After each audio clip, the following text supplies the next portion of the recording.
Hello दोस्तों, competitive rankers में आप सभी का स्वागत है।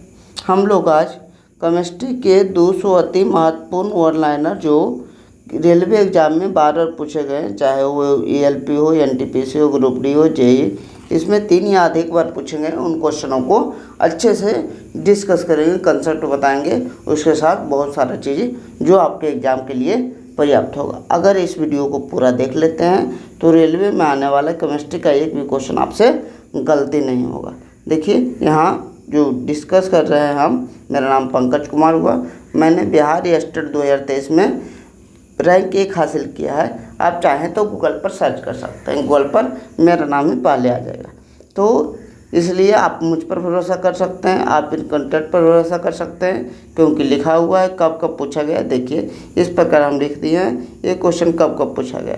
तो कंटेंट पर भरोसा कर सकते हैं, मुझ पर भरोसा इसलिए कर सकते हैं मैंने स्टेट रैंक 1 हासिल की है। उसके बाद इस कंटेंट में भी और क्या है कि 25 क्वेश्चन जब करेंगे तो उसके बाद 10 क्वेश्चन का टेस्ट है। आपने कितना समझा, आपको कितना याद हुआ, वो भी परखते हुए चलेंगे, ताकि ये केवल नहीं कि आगे बढ़ते हुए चलेंगे। चलिए शुरू करते हैं, अपनी यात्रा को शुरू करते हैं। तो पहला क्वेश्चन जो है 25 क्वेश्चन का पहला जो क्वेश्चन आया, आधुनिक आवर्त सारणी में तत्वों को किस आधार पर व्यवस्थित किया गया। आपको याद रखना है, एक तो आवर्त सारणी पूछेगा, तो आवर्त सारणी एक है आधुनिक आवर्त सारणी, आधुनिक आवर्त सारणी। तो आवर्त सारणी किसने दिया, तो आवर्त सारणी मेंडलीफ ने दिया। कहेगा आवर्त सारणी का पिता किसे कहा जाता है, तो मेंडलीफ को। आधुनिक आवर्त सारणी किसने दिया, तो आधुनिक आवर्त सारणी मोसले ने दिया, आधुनिक आवर्त सारणी मोसले ने दिया। आपको ध्यान रखना है, आधुनिक आवर्त सारणी परमाणु संख्या पर आधारित है। किस संख्या पर, परमाणु संख्या पर आधारित है। जबकि इसके अलावा जितने भी आवर्त सारणी हैं वो पर द्रव्यमान संख्या पर आधारित है, ये परमाणु द्रव्यमान पर आधारित है। ये सब किस पर आधारित है, द्रव्यमान संख्या पर आधारित है। तो आपको याद रखना है कौन परमाणु संख्या पर आधारित है, तो आधुनिक आवर्त सारणी जो मोसले द्वारा दिया गया है, एक केवल परमाणु संख्या पर आधारित है। इसके अलावा जितना भी आवर्त सारणी है वो सभी द्रव्यमान संख्या पर आधारित है। आवर्त सारणी का पिता मेंडलीफ, या आवर्त सारणी की खोज मेंडलीफ ने दी कि आधुनिक आवर्त सारणी की खोज मोसले द्वारा की गई। 2-3 क्वेश्चन इससे और बनता है। इसमें कितने आवर्त है, कितने वर्ग है, तो आवर्त की संख्या कितनी है, आवर्त की संख्या 7 है। वर्ग की संख्या कितनी है, तो वर्ग की संख्या 18 है। कौन कौन सा आवर्त सारणी है, तो एक तो अष्टक बोलते हैं, अष्टक का नियम, एक बोलते हैं अष्टक का नियम, मैंने 8 तत्व का नियम दिया था। अष्टक का नियम किसने दिया, न्यूलैंड द्वारा अष्टक का नियम दिया गया। त्रिक का नियम किसने दिया, तो डोबे-राइनर द्वारा त्रिक का नियम दिया गया, डोबे-राइनर द्वारा त्रिक का नियम दिया गया। देखिए यहाँ क्वेश्चन क्या कर रहा है, आधुनिक आवर्त सारणी किस आधार पर व्यवस्थित किया गया, तो परमाणु संख्या। इसके अलावा जितना पूछ दे डोबे-राइनर का परमाणु जो है आवर्त सारणी किस आधार पर है, तो सभी परमाणु द्रव्यमान पर, इतना आपको याद रखना। अगला देखिए, लोहे को जंग से बचाने के लिए उस पर जिंक की परत चढ़ाने की प्रक्रिया को क्या कहते हैं, उसको गैल्वेनाइजेशन, जस्तीकरण या सदलेपन कहते हैं। इसको जस्तीकरण भी हिंदी में कहा जाता है। क्या कहते हैं, जस्तीकरण। लोहा को जंग से बचाने के लिए उस पर ऊपर क्या चढ़ाते हैं, जिंक चढ़ाते हैं, जिसे क्या कहते हैं, जस्तीकरण। एक होता है एनोडीकरण। जब एल्युमिनियम को खुली वायुमंडल में छोड़ देते हैं तो वो अपने ऊपर एल्युमिनियम ऑक्साइड की परत जमा लेता है, जिसे क्या कहते हैं, एनोडीकरण।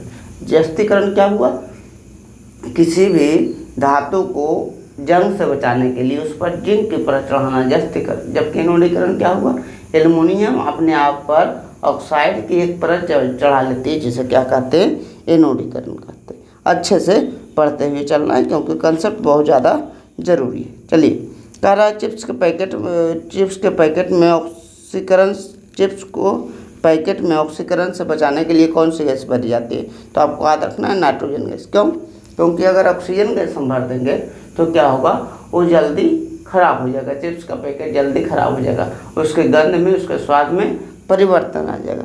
इसलिए चिप्स के पैकेट में कौन सा गैस भरा जाता है, आपको याद रखना है नाइट्रोजन गैस भरा जाता है। जो खराब हो जाता है चिप्स, मान लीजिए खाना कोई बासी पदार्थ है, खराब हो जाता है, उसे रेंसिडिटी या विकृत गंधता कहते हैं। क्या कहते हैं, विकृत गंधता। विकृत का मतलब खराब होना, गंध का खराब हो जाना।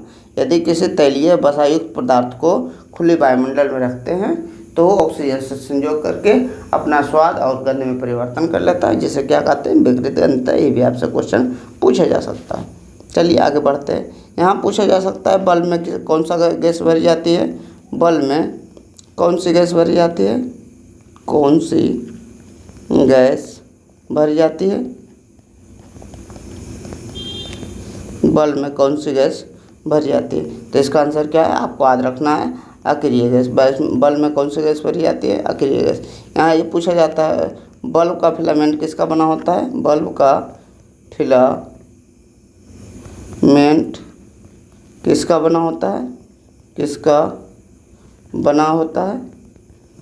तो आपको याद रखना है टंगस्टन का बना होता है। किसका, टंगस्टन का, टंगस्टन का बना होता है। टंगस्टन का प्रतीक क्या है, W। इसका लगभग जो गलनांक होता है वो 3500 डिग्री सेल्सियस होता है, गलता नहीं है। कह रहा है अम्ल और क्षार की प्रतिक्रिया से लवण और जल बनता है। इसे क्या कहते हैं, उदासीनीकरण अभिक्रिया कहते हैं। ये भी आपको ध्यान रखना। अम्ल और क्षार की प्रतिक्रिया से लवण और जल बनता है। मान लीजिए HCl शुरू में H रहता है तो अम्ल कहते हैं, NaOH हमारा क्षार है।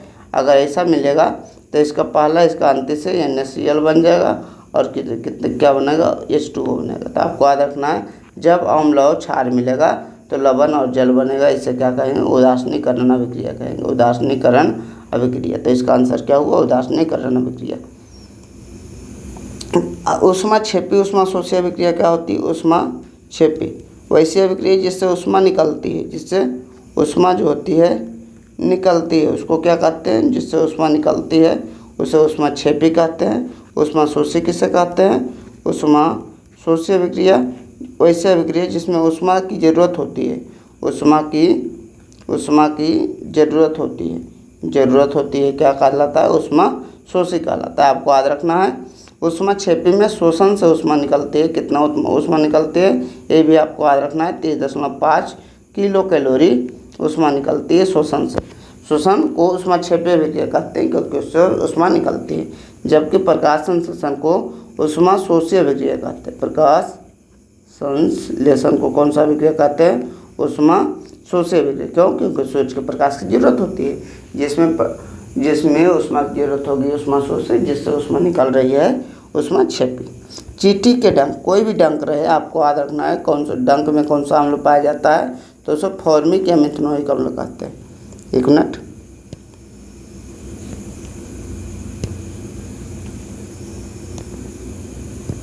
देखिए आपसे पूछ सकता है डंक, कोई भी डंक पूछेगा तो डंक में कौन सा अम्ल पाया जाता है, आपको याद रखना है इसको फॉर्मिक या मिथनोइक अम्ल कहते हैं। फॉर्मिक का दूसरा नाम है मेथेनोइक अम्ल। आपसे पूछ सकता है सिरका में कौन सा अम्ल पाया जाता है, तो सिरका में कौन सा अम्ल पाया जाता है, एसिटिक या इथेनोइक अम्ल, एसिटिक या एथेनोइक अम्ल। ये दोनों अच्छे से याद रखिएगा। सिरका में एसिटिक या एथेनोइक अम्ल कितना प्रतिशत होता है, तो 5 से 8% होता है। ये भी आपको ध्यान रखना है। पूछेगा सेव में कौन सा अम्ल पाया जाता है, सेव में कौन सा अम्ल पाया जाता है, तो उसमें मैलिक अम्ल पाया जाता है सेव में। नींबू संतरा में कौन सा अम्ल पाया जाता है, नींबू या संतरा में सिट्रिक अम्ल पाया जाता है। कौन सा, सिट्रिक अम्ल। नींबू या संतरा में सिट्रिक अम्ल पाया जाता है। तो आपको ये सब याद रखना है। जैसे आपसे पूछेगा टमाटर में कौन सा अम्ल पाया जाता है, टमाटर में ऑक्जेलिक अम्ल पाया जाता है। ऑक्जेलिक अम्ल, टमाटर में कौन सा अम्ल पाया जाता है, ऑक्जेलिक अम्ल। आपसे ये पूछा जा सकता है कि इमली में कौन सा अम्ल पाया जाता है, इमली में टार्टरिक अम्ल जो पाया जाता है इमली में। तो ये सभी अम्ल आपको ध्यान रखना चाहिए क्योंकि क्वेश्चन बार बार पूछा जाता है। डंक में कौन सा अम्ल पाया जाता है, तो फॉर्मिक या मिथनोइक अम्ल। जब अम्ल पाया जाता है तो इसमें कोई क्षार लगाते हैं। मान लीजिए कोई चींटी काट लिए तो अम्ल तो पाया जाता है, तो क्षार लगाएंगे। तो अभी बताएं अम्ल और क्षार से जो अभिक्रिया होती है, उसमें लवण और जल बनता है, जिसे उदासीनीकरण अभिक्रिया कहते हैं। इसे भी क्या कहते हैं, उदासीनीकरण अभिक्रिया कहते हैं। तो अच्छे से समझते हुए चलिए, सब कुछ एक साथ लिंक करते हुए तो ही सब कुछ आपका एग्जाम में क्वेश्चन आसानी से बनेगा। क्या कहें, डंक में फॉर्मिक या मिथनोइक अम्ल, सिरका में एसिटिक या एथेनोइक अम्ल। पूछेगा से सिरका में कितना परसेंट एसिटिक एथनोइक अम्ल पाया जाता है? तो 5 से 8%। सेब में कौन सा अम्ल पाया जाता है? मैलिक अम्ल पाया जाता है। नींबू या संतरा में सिट्रिक अम्ल पाया जाता है। टमाटर में कौन सा अम्ल पाया जाता है? ऑक्जेलिक अम्ल। इमली में टार्ट्रिक अम्ल। एक चीज़ और याद रखिएगा अच्छे से, जल्दी पीएच मान में कर लेते हैं। कह रहा है शुद्ध जल का पीएच मान कितना होता है? 7 होता है। देखिए एक पीएच स्केल की खोज की गई थी। पीएच स्केल देखिए कितना बार question, NTPC 2024, group D 2022, ALP 2018, यानी बहुत ज़्यादा इंपॉर्टेंट क्वेश्चन है। अगर इसको पूरा अच्छे से कर लेते हैं तो आपको केमिस्ट्री में कोई क्वेश्चन नहीं छूटेगा। और ऐसा आपने वीडियो भी केमिस्ट्री के लिए नहीं देखा होगा कि 50 क्वेश्चन कर दिए, 60 क्वेश्चन कर दिए, टिक मार दिए, ऐसा कुछ नहीं होता। अच्छे से कंसेप्ट को 200 क्वेश्चन में बारीकी से आपको 2.5-3 घंटा में सिखा दिया जाएगा। देखिए यहाँ जो होता है 7 होता है, जिसको उदासीन बोलते हैं। 7 को क्या बोलते हैं? उदासीन बोलते हैं। इस तरफ होता है इसे अम्ल बोलते हैं, इस तरफ होता है इसे अम्ल बोलते हैं। इस तरफ जो 7 से अधिक होता है उसे क्या बोलते हैं? क्षार बोलते हैं। 14 पर जो होता है, यहाँ 14 खत्म होता है 0। 14 किसका पीएच मान है? NaOH, सोडा लाइम इसको बोलते हैं, या सोडियम हाइड्रोक्साइड। इसको दूसरा नाम जो है सोडा लाइम भी है, सोडा लाइम है। और 0 वाला क्या है? बैटरियम NaOH है, NaOH। अच्छे से ध्यान रखिएगा। तो ये तो है। पूछता क्या है, क्या क्या पूछता है? देखिए कह रहा है पीएच स्केल की खोज किसने की? जो ये स्केल बनाए उसकी खोज सोरेनसन ने की। पीएच स्केल की खोज किसने की? सोरेनसन ने द्वारा पीएच स्केल की खोज की गई। कौन सा नाम है? सोरेनसन। आपको ध्यान के रखना है अम्ल का जो पीएच मान कितना होता है? अम्ल का पीएच मान 7 से कम होता है। अम्ल का पीएच मान 7 से कम होता है। क्षार का पीएच मान कितना होता है? तो 7 से अधिक होता है। 7 से अधिक जो होता है वो हमारा क्षार का पीएच मान होता है। पूछेगा रक्त का पीएच मान कितना होता है? आपको याद रखना है 7.4 होता है। हमारे शरीर का पीएच मान कितना होता है? तो 7 से 7.8 होता है। 7 से 7.8 के बीच हमारे शरीर का पीएच मान बदलते रहता है। हमारा जो खाते करते हैं मिल्क ऑफ मैग्नीशियम MgOH, जिसको एंटा एसिड बोलते हैं। क्या बोलते हैं? एंटा एसिड। मान लीजिए आपको एसिडिटी हो जाता है तो एंटा एसिड लेते हैं, उसका पीएच मान कितना होता है? इसको मिल्क ऑफ मैग्नीशियम एंटा एसिड, जिसको इनो कहते हैं आपको लोग, इसका पीएच मान 10 के लगभग में होता है। तो आपको अच्छे से आपको याद रखना चाहिए सभी चीज़ें। देखिए एक पीएच मान था, बहुत सारा एक कवर कर दिए। कितना इंपॉर्टेंट क्वेश्चन है, अगर ऐसे आप कवर कर लेते हैं तो आपका क्वेश्चन कभी गलती नहीं होगा, जो भी एग्जाम में आएगा। कह रहा है भारी जल का सूत्र एवं नाम क्या है? भारी जल का सूत्र एवं रासायनिक सूत्र एवं नाम क्या है? ना रासायनिक नाम पूछ रहा है। तो अच्छे देखिए हाइड्रोजन के 3 समस्थानिक होते हैं। इसको पहला को ONH1 कहा जाता है, इसको ONH2 कहा जाता है, इसको ONH3 कहा जाता है। तो हाइड्रोजन के 3 समस्थानिक आपको याद रखना है। हाइड्रोजन के कितना समस्थानिक है? हाइड्रोजन के जो है हाइड्रोजन के आपको याद रखना है 3 समस्थानिक है। समस्थानिक किसको कहते हैं? समस्थानिक माने हो गया जिसका परमाणु संख्या तो समान है। समस्थानिक का मतलब क्या हुआ? जिसका परमाणु संख्या समान है। परमाणु संख्या समान रहे लेकिन द्रव्यमान संख्या अलग रहे। लेकिन द्रव्यमान संख्या क्या रहे? द्रव्यमान संख्या अलग रहे तो उसे क्या कहेंगे? समस्थानिक बोलेंगे। देखिए नीचे द्रव्यमान परमाणु संख्या लिखते हैं तो 1 1 1 तीनों है, यानी परमाणु संख्या समान है, लेकिन ऊपर वाला जो द्रव्यमान संख्या अलग है तो इसे क्या कहेंगे? समस्थानिक। हाइड्रोजन के कितने समस्थानिक है? आपको याद रखना है 3 समस्थानिक। पहला को प्रोटियम बोला जाता है। क्या बोला जाता है? प्रोटियम। दूसरा को बोला जाता है ड्यूटेरियम। दूसरा को क्या बोला जाता है? ड्यूटेरियम। और तीसरा को बोला जाता है ट्रिटियम। तीसरा को क्या बोला जाता है? ट्रिटियम। तीसरा को ट्रिटियम बोला जाता है।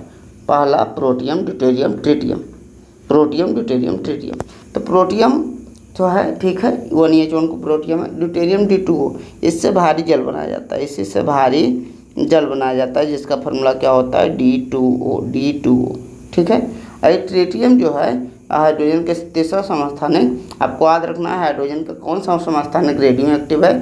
तो ये रेडियो एक्टिव है। रेडियो एक्टिव का मतलब रेडियो एक्टिव कहेगा। रेडियो एक्टिव किसे कहते हैं? तो कहेंगे ऐसा पदार्थ जो अल्फा बीटा गामा किरणें स्वतः निकालते रहता है उसे क्या कहते हैं? रेडियो एक्टिव पदार्थ। अल्फा बीटा और गामा किरणें स्वतः निकालते रहता है उसे रेडियो एक्टिव पदार्थ कहते हैं।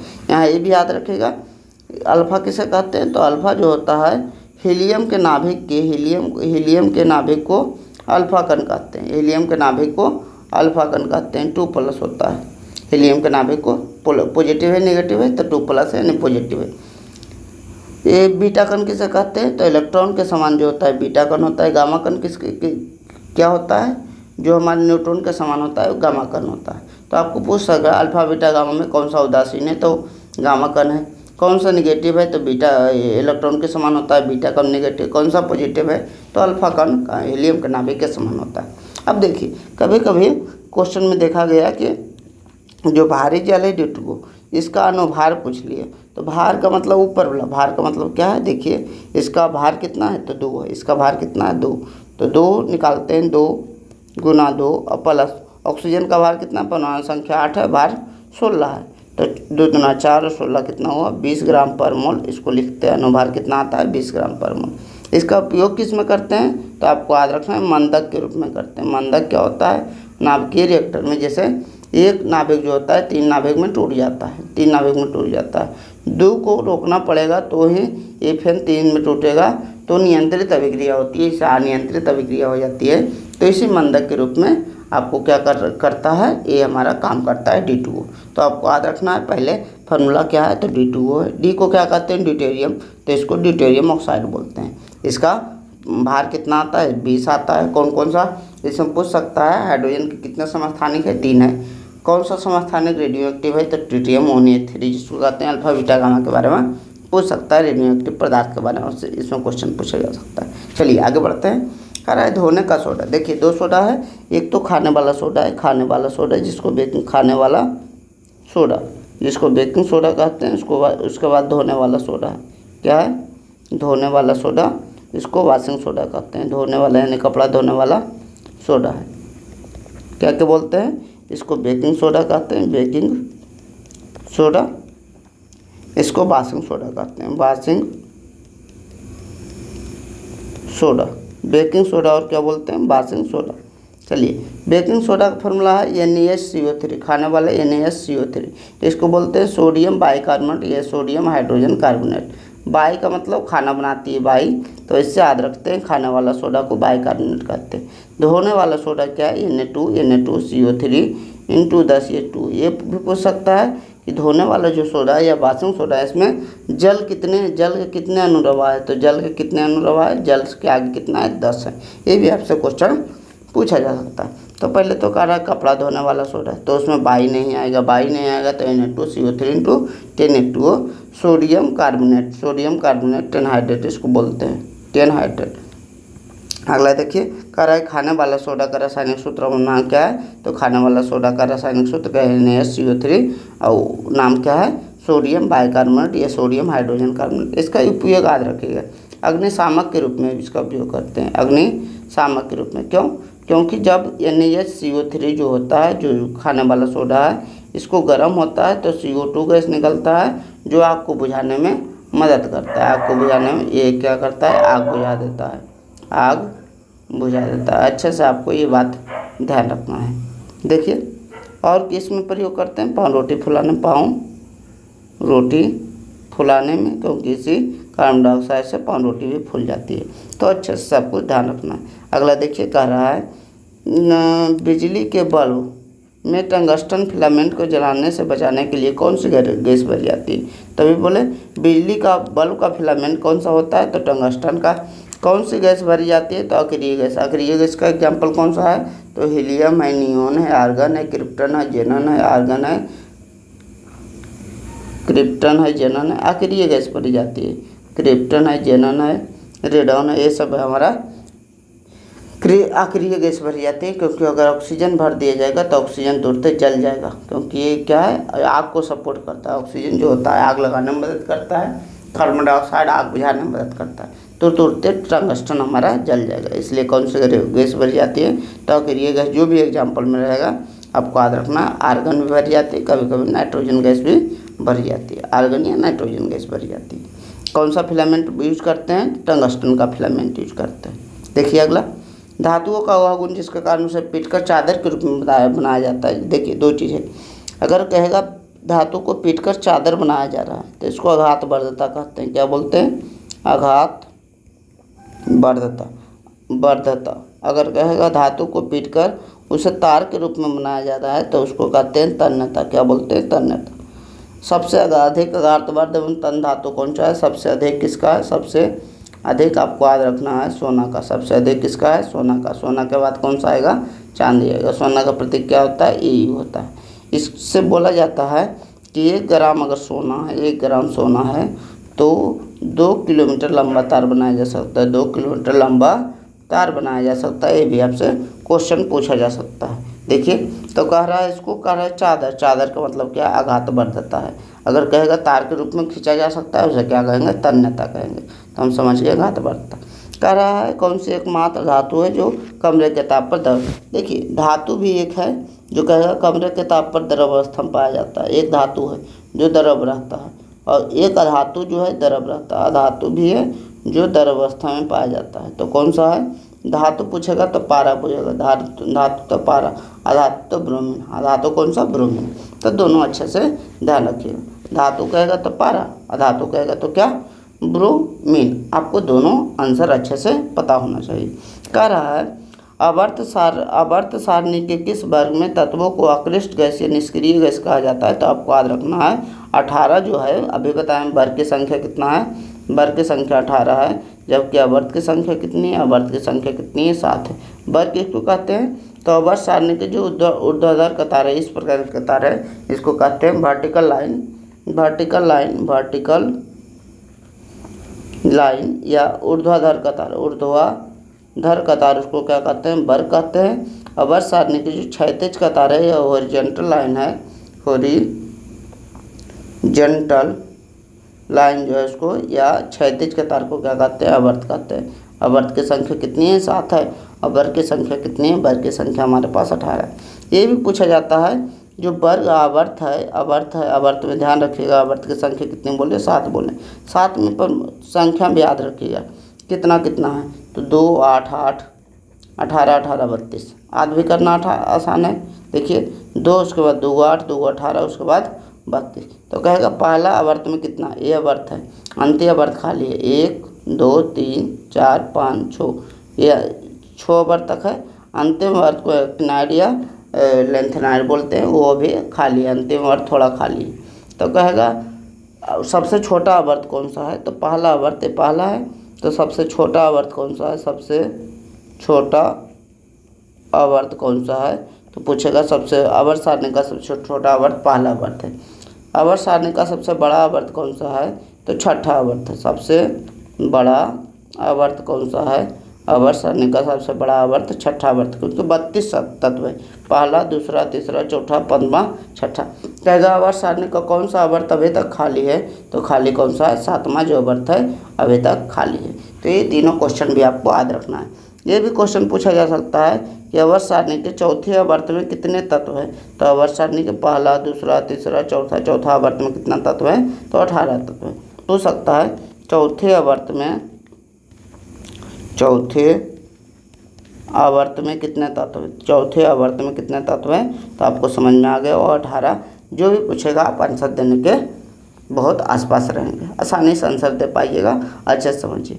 और कह रहा है 18वां वर्ग जो होता है उसको अक्रिय गैस कहते हैं। इसका जब विन्यास करते हैं तो 2 8 8 8 होता है। अंतिम कक्षा में पूरा इलेक्ट्रॉन है। इसका मतलब यह जो अक्रिय गैस होते हैं नया इलेक्ट्रॉन ग्रहण करते हैं, नया इलेक्ट्रॉन त्यागते हैं। इस कारण इसकी संयोजकता पूछ सकता है। तो अक्रिय गैस की संयोजकता जो होती है वो कितना होती है? 0 होती है। 0 क्या होता है? बोलते हैं संयोजकता उसे बोलते हैं जो किसी तत्व के इलेक्ट्रॉन ग्रहण करने या त्यागने की क्षमता को दर्शाता है। तो ना ये इलेक्ट्रॉन ग्रहण कर रहा है, नहीं ये त्याग रहा है, इसलिए इसका जो संयोजकता हो गई वो कितना होगा? संयोजकता 0 होगा। वायुमंडल में पाए जाने वाले ग्रीन किस गैस को ग्रीन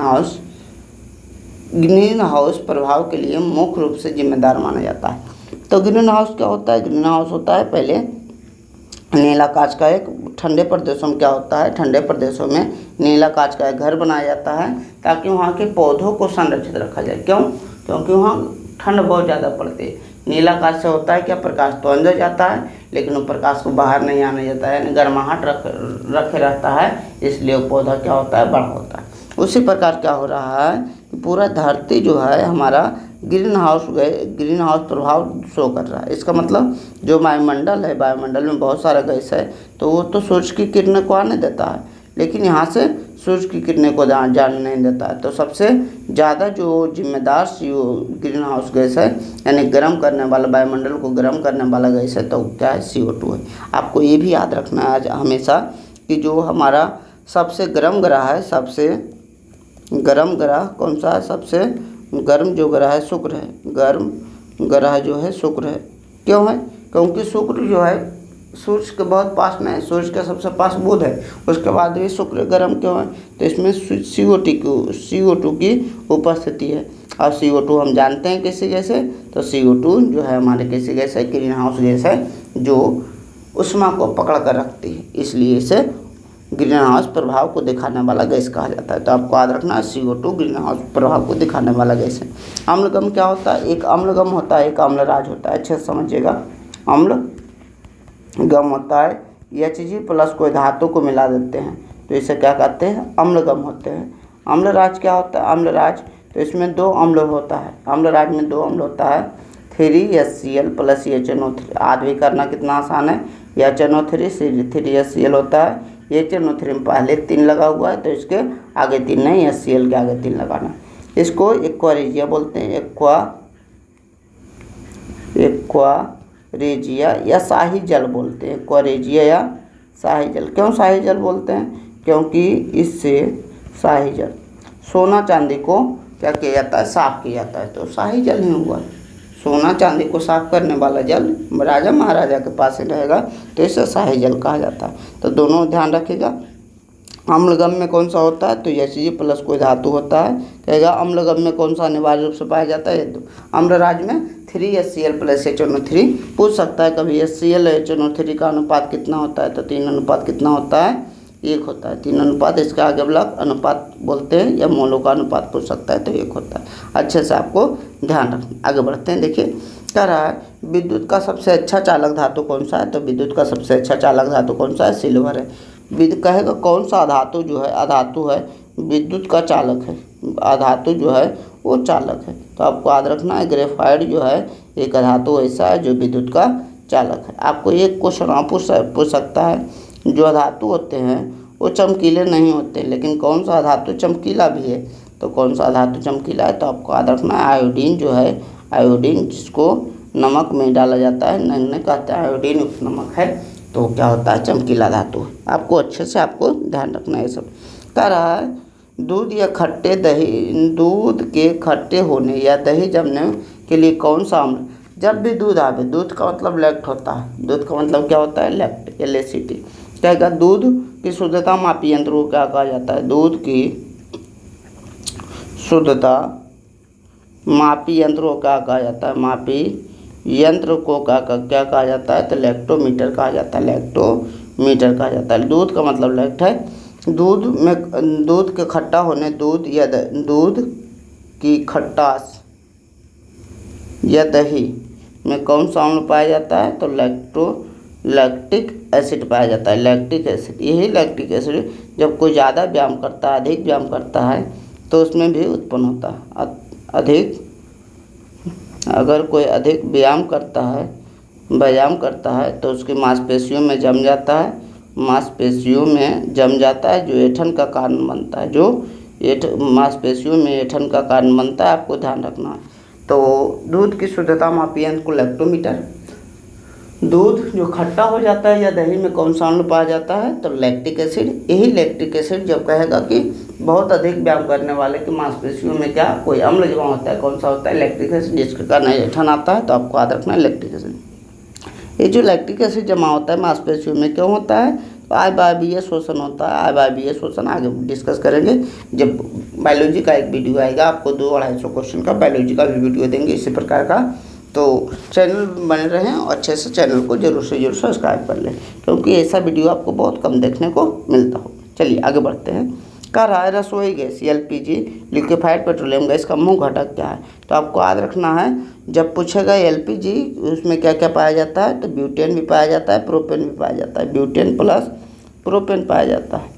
LPG में ब्यूटेन प्लस क्या पाया जाता है? प्रोपेन। लेकिन कहेगा मुख्य रूप से अधिक कौन पाया जाता है, तो इसको याद रखिएगा 70% या 30% के आसपास पाया जाता है। तो मुख्य रूप से कौन पाया जाता है, अगर एक दिया रहे तो ब्यूटेन सही आंसर है, अगर दोनों दिया रहे तो दोनों मार दीजिए। तो कहेगा एलपीजी में कौन सा गैस पाया, एलपीजी का मुख्य घटक कौन सा है, तो मुख्य घटक ब्यूटेन ही होगा, जबकि आंसर ब्यूटेन और प्रोपेन दोनों मिला होता है। एलपीजी हुआ और लाइटर होता है कौन सा, जो सिगरेट लाइटर, जो सिगरेट और पीते हैं उसमें भी कौन सा गैस पाया जाता है, उसमें भी कौन सा गैस भरा जाता है, तो सिगरेट वाला लाइटर में लिख देते हैं सिगरेट, सिगरेट के लाइटर में भी ये ब्यूटेन ही भरा जाता है, ब्यूटेन ही भरा जाता है। इसमें जो एलपीजी होता है ये क्या होता है, लिक्विफाइड पेट्रोलियम गैस होता है। एलपीजी होता है लिक्विफाइड पेट्रोल, इसमें कोई गंध नहीं होता है, गंध के लिए इथाइल मरकैप्टन डाला जाता है। कौन सा, इथाइल मरकैप्टन, मरकैप्टन डाला जाता है। इथाइल मरकैप्टन क्या होता है, C2H5SH होता है, C2H5SH इथाइल मरकैप्टन होता है। इसमें कोई गंध नहीं होता है, लेकिन गंध तो आता है, तो इसके लिए अलग से इथाइल मरकैप्टन डाला जाता है। कह रहा है कृत्रिम वर्षा जो होता है, क्लाउड सीडिंग, जैसे फिल्म में एकाएक वर्षा हो जाता है तो भगवान को तो पसंद करके रखेगा नहीं, वो कृत्रिम वर्षा करता है तो किसके कारण होता है, तो सिल्वर आयोडाइड के कारण होता है, सिल्वर आयोडाइड। एक क्वेश्चन आपसे पूछेगा सिल्वर ब्रोमाइड, जिसका प्रयोग फोटोग्राफी में होता है, क्या होता है, सिल्वर ब्रोमाइड का प्रयोग फोटोग्राफी में होता है, फोटोग्राफी में सिल्वर ब्रोमाइड का प्रयोग होता है। कौन में होता है, ब्लैक एंड वाइट फोटोग्राफी में। पहले जो होता था ब्लैक एंड वाइट निगेटिव द्वारा बनता था, ब्लैक एंड वाइट फोटोग्राफी में किसका प्रयोग होता था, सिल्वर ब्रोमाइड का प्रयोग होता था। तो अच्छे से ये सब आपको ध्यान रखना है। ये भी ध्यान रखना है कि प्रकाश जो होता है, एक होता है AgCl होता है, AgCl होता है, इसका प्रकाश अपघटन होता है, प्रकाश अपघटन होता है, अपघटन। इसका मतलब क्या है, कहेगा प्रकाश अपघटन किसका होता है, तो AgCl, यानी AgCl को प्रकाश में तोड़ेंगे तो Ag+Cl- में टूट जाएगा। अपघटन का मतलब क्या होता है, टूटना होता है। तो सभी बातों को अच्छे से ध्यान रखिएगा। AgBr का सिल्वर ब्रोमाइड, AgNO3 जो हम इलेक्शन करते हैं, चुनाव करते हैं, तो चुनाव के स्याही में कौन सा, सिल्वर नाइट्रेट होता है। सिल्वर क्या होता है, सिल्वर नाइट्रोजन ट्राइऑक्साइड है, AgNO3 है। तो अच्छे से ध्यान ये भी रखिएगा, इसको नाइट्रेट भी बोलते हैं, सिल्वर नाइट्रेट। चुनाव की स्याही में किसका प्रयोग होता है, चुनाव की स्याही में सिल्वर नाइट्रेट का प्रयोग होता है, सिल्वर नाइट्रेट का प्रयोग किस में होता है, चुनाव की स्याही में इसका प्रयोग किया जाता है। अगला देखिए, परमाणु के नाभिक की खोज किसने की, तो परमाणु की नाभिक की खोज अर्नेस्ट रदरफोर्ड ने की। पूछेगा नाभिक, यहाँ कन्फ्यूजन होता है, प्रोटॉन की खोज किसने की, तो प्रोटॉन की खोज गोल्डस्टीन ने की। गोल्डस्टीन नाम आर दिया, ये सब अलग बात है। तो प्रोटॉन की खोज हमेशा याद रखेगा गोल्डस्टीन ने की, जबकि नाभिक की खोज किसने की, रदरफोर्ड ने की। नाभिक की खोज किसने की, नाभिक की खोज के लिए अल्फा प्रकीर्णन एक्सपेरिमेंट किया था, अल्फा प्रकीर्णन एक्सपेरिमेंट किया गया था। रदरफोर्ड का अल्फा प्रकीर्णन एक्सपेरिमेंट बहुत ही पॉपुलर है, तो आपको याद रखना है। इसमें किस परत का प्रयोग किया गया था, गोल्ड माने AU के पतला परत का प्रयोग किया गया था, AU का पतला परत। इसमें जो है आपको क्या क्या किए थे, तो AU का सोना का पतला परत लिए थे। उसमें इसको जो है अल्फा किरण से बॉम्बार्डमेंट किए थे। अल्फा जो किरण होती है रेडियो एक्टिव पदार्थ से निकलती हैं, उसको क्या PV के बॉक्स में रखा गया था, PV ने शीशा के बॉक्स में रखा गया था। उसके बाद यहाँ एक दीवार बनाया गया था जिस पर आपको परीक्षण करना था, वो आपको याद रखना JDNS की था। तो पूछ सकता है कि अल्फा प्रकीर्णन एक्सपेरिमेंट में किस चीज़ का जो परत बाउंड्री बनाया गया था जिस पर परीक्षण करना था, तो क्या है, जिंक सल्फाइड था। अच्छे से आपको याद रखना है। अम्लीय वर्षा दो अम्ल के कारण होता है, अम्लीय वर्षा जो होता है दो अम्ल के कारण होता है। किसके कारण, H2SO4 के कारण और HNO3 के कारण। आपको कभी कभी ये भी दे सकता है SO4 या NO2, तो आप देख लीजिएगा यहाँ से SO3 लिखा है या NO2 लिखा है। तो दोनों जो वर्षा है, अम्लीय वर्षा किसके कारण होती है, तो आपको याद रखना है दो अम्ल H2SO4 है, HNO3 है, दोनों के कारण क्या होती है, अम्लीय वर्षा होती है। एक चीज़ आपको बहुत ही अच्छे से ध्यान रखना है, जो क्या है कि एक तो पूछेगा कि अम्लीय वर्षा के लिए पीएच का मान कितना होना चाहिए, अम्लीय वर्षा। और दाँत के क्षरण के लिए, दाँत के क्षरण यानी अगर उससे पीएच कम होगा तो अम्लीय वर्षा और दाँत का क्षरण हो जाएगा। तो दोनों मान रखेगा 5.5 से। अगर पीएच का मान कम होगा तो अम्लीय वर्षा भी होगा, दाँत का क्षरण भी होगा। अम्लीय वर्षा या दाँत के क्षरण के लिए पीएच मान कितना होना चाहिए, तो 5.5 से कम होना चाहिए। देखिए, लोहे पर जंग लगना किस प्रकार का परिवर्तन है। 2 प्रकार का हम परिवर्तन पढ़ते हैं। एक तो रासायनिक परिवर्तन पढ़ते हैं, रासायनिक परिवर्तन। एक बोलते हैं भौतिक परिवर्तन। क्या बोलते हैं?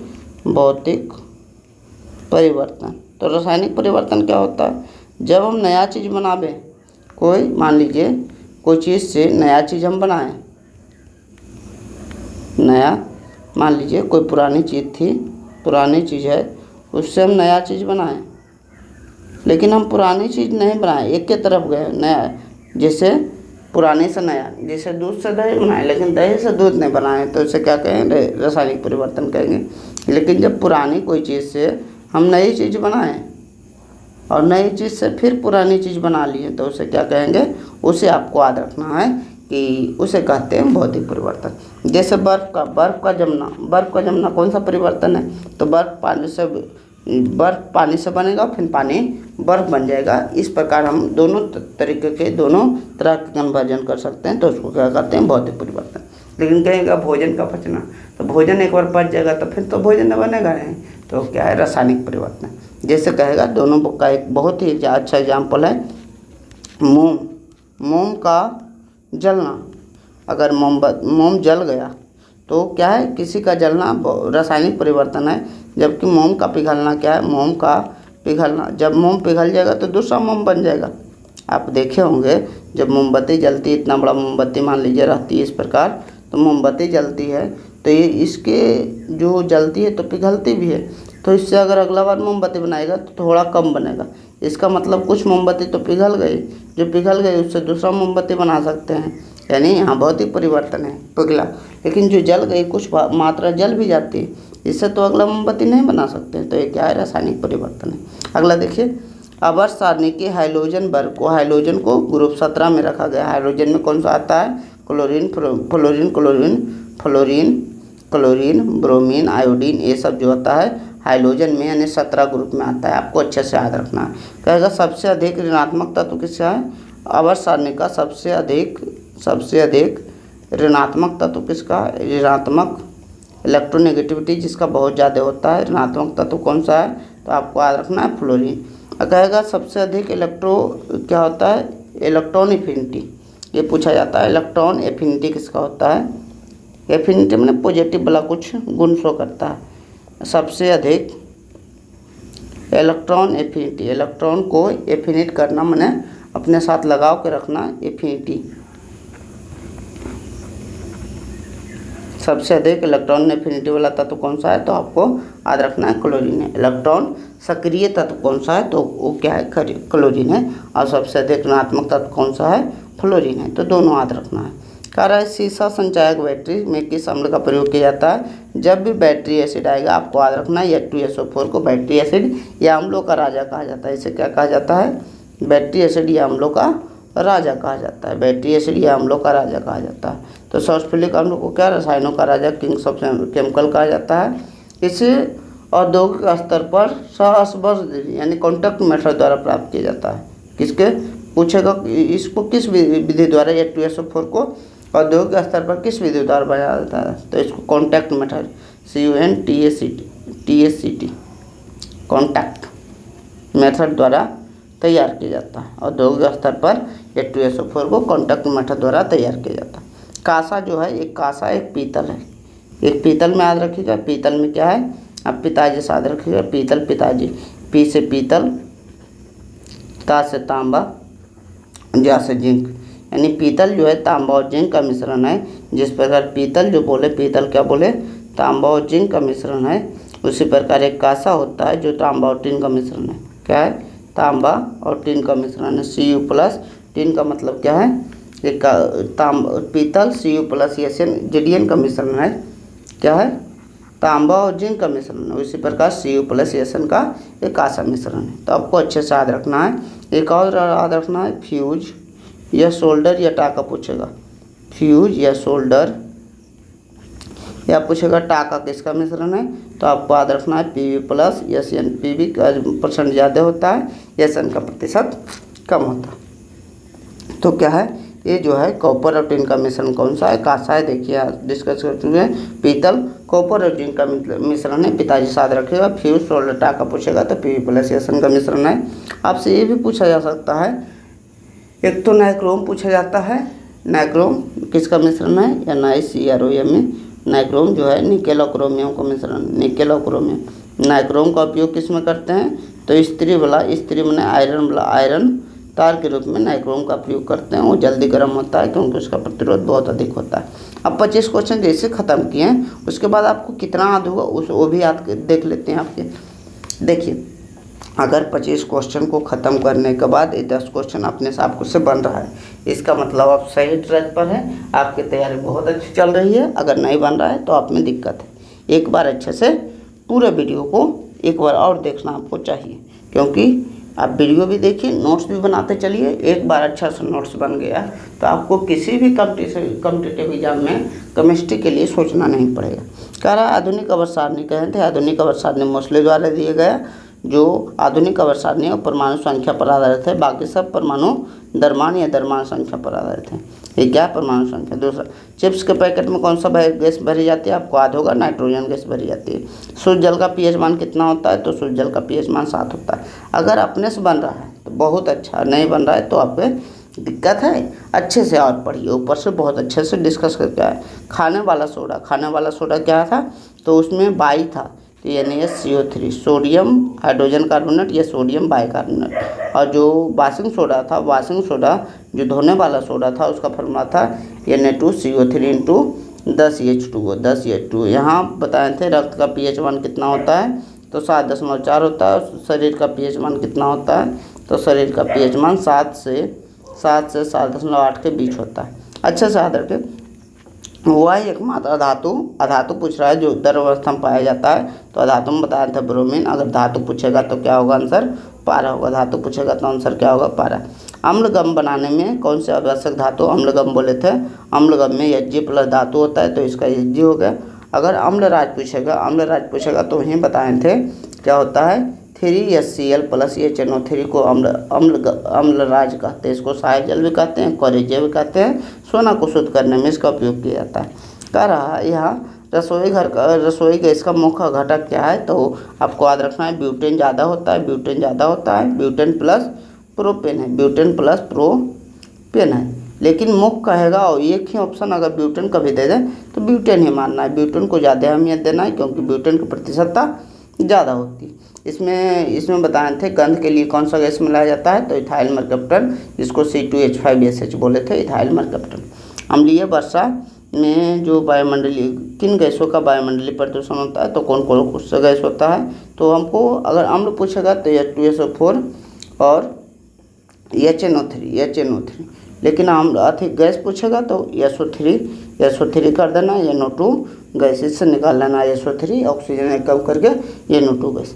अवर सारणी के हाइड्रोजन जो है क्लोरीन, फ्रोमीन, ब्रोमीन, उसको कितना 17 कहते हैं। इसमें कहें सबसे अधिक ऋणात्मक कौन सा है, फ्लोरीन है। इलेक्ट्रॉन एफिनिटी सबसे ज़्यादा किसका है, क्लोरीन का है। शीशा संचायक बैटरी में किसका प्रयोग किया जाता है, F2SO4 का प्रयोग किया जाता है। अच्छे से याद रखिएगा। NaOH का pH वैल्यू पूछेगा तो 14 है। pH की स्केल की खोज किसने की, pH स्केल की खोज जो है सोरेनसन द्वारा की गई। किसके द्वारा, सोरेनसन द्वारा pH स्केल की खोज की। तो इससे ये भी पता लगते रहेगा कि आप कितना सीख रहे हैं, क्योंकि हर एक 25 क्वेश्चन के बाद हमने इस प्रकार के क्वेश्चन रखा है। शुरू में टाइम इसलिए लग रहा है क्योंकि डिस्कशन ज़्यादा करना पड़ रहा है। धीरे धीरे जैसे बढ़ते रहेंगे डिस्कशन कम हमको करना पड़ेगा। क्यों कम करना पड़ेगा, क्योंकि बहुत सारा कंसेप्ट शुरू में आपको बता दें। कपूर को गर्म करने पर सीधे गैस में बदल जाता है, तो आपको याद रखना है अगर ठोस से कोई चीज़ सीधा गैस में बदल रहा है तो उसे क्या कहते हैं, उसे हम कहते हैं ऊर्ध्वापातन। क्या बोलते हैं, ऊर्ध्वापातन बोलते हैं। ठोस से सीधे गैस में बदल रहा है तो ऊर्ध्वापातन। अच्छे से साइकिल को समझ लीजिए। अगर ठोस होता है, ठोस है, द्रव है और क्या है, गैस है। इस साइकिल को अच्छे से अगर याद रखिएगा तो बहुत सारा क्वेश्चन, एक तो ठोस से द्रव में बदलने को क्या कहते हैं और द्रव ठोस में बदलने को क्या कहते हैं, दोनों आपको ध्यान रखना है। तो देखिए अच्छे से हम याद करने का भी तरीका बता रहे हैं। ठोस से द्रव में बदल रहा है, यानी बर्फ जो है पानी में पिघल रहा है, तो पिघलना को क्या कहते हैं, गलना कहते हैं। इसको गलनांक बोलते हैं। क्या बोलते हैं, गलन या गलनांक, मेल्टिंग पॉइंट बोलते हैं, गलनांक बोलते हैं। तो आपको ध्यान रखना है क्या बोलते हैं, गलन या गलनांक बोलते हैं। लेकिन देखिए ये क्या हो रहा है, द्रव से ठोस में बन रहा है, बर्फ बन रहा है, बर्फ को हिम बोलते हैं, तो एक को हिमांक बोलते हैं। क्या बोलते हैं, हिमांक बोलते हैं। एक गलनांक हो, एक हिमांक हो। आगे बढ़िए, ये द्रव से है गैस में बदल रहा है, तो बाष्प बन रहा है। कौन सा बन रहा है, बाष्प बन रहा है। जो बन रहा है उसको कहते हैं बाष्पीकरण कहते हैं, बाष्पीकरण कहते हैं।